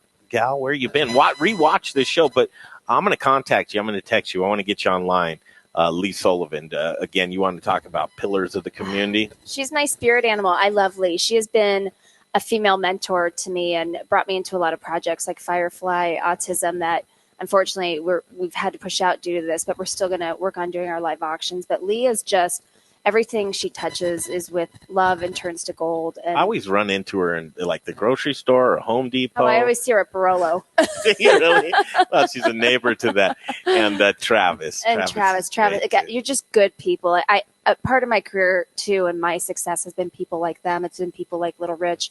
You guys bringing me into this opportunity, and Lee's she's a solid rock in this community. She's done so much. Her and Travis have. It's just unbelievable. You're seeing it. And if you ever need a dose of reality, just talk to Lee. Yeah, she'll tell you what the F is up. She won't cut no corners. Filter. Okay, you guys, we love you, and we got to tell you, this is our pleasure to be here for you day in and day out. This is an obligation. This is what the Modern Eater is built for. If you have any questions, concerns, or comments, please send them our way. We set up a text line for you, which we'll put into use tomorrow. Again, there's so much stuff that we're doing and we're trying to change and get better every day, but we can't get better without your feedback, and we want your feedback. I'm at greg@themoderneater.com. You can reach Jay at themoderneater.com and rebecca.berry@fourth.com. That's it. That's all I have to say. We got to get home before we get in trouble. That's right. Well, we're essential media right here. Thank you, Alex Seidel. You're class act. Amazing. Alex Seidel. Justin Brunson, thank you, dude. You're just a friend of mine. I love you so much. Larry Hers, who I loved having the conversation about social media and OCN Eats. Chris Donato, thank you for joining us with Pizzeria Locale. Sonia Riggs, just earning her money from the CRA. She was on at 4 p.m. Chef Josh Oakley, thank you for allowing us into your home. A new edition of Colorado 5, and what a bright, shining addition to that already talented team. Thank you for joining us. And then Dr. Sarah Metz. Our new best friend. She's great. I can't believe it. Sex someone you love tonight. Would you do it? Jay, who are you going to sex tonight? Oh, God. Stay off this Snapchat world. We'll see you tomorrow right here. Same place. 2 p.m. is the start time, and we're going to have some great programming for you again tomorrow. I want to see if folks, and just on a leaving note, if you are in service industry, we know you have talent besides just serving and cooking and all of the bartending and front of the house, back of the house. If you think you're funny, you're a musician, You can play the guitar, you can play the trombone, whatever. We want to go into your living rooms and for a couple of minutes because we need to just laugh or cry or whatever, but show us your talents. We'd love to show them off for you. We're signing off. We'll see you back here tomorrow, Rebecca. Yep, absolutely. Okay, 2 p.m. right here, the Modern Eater Show.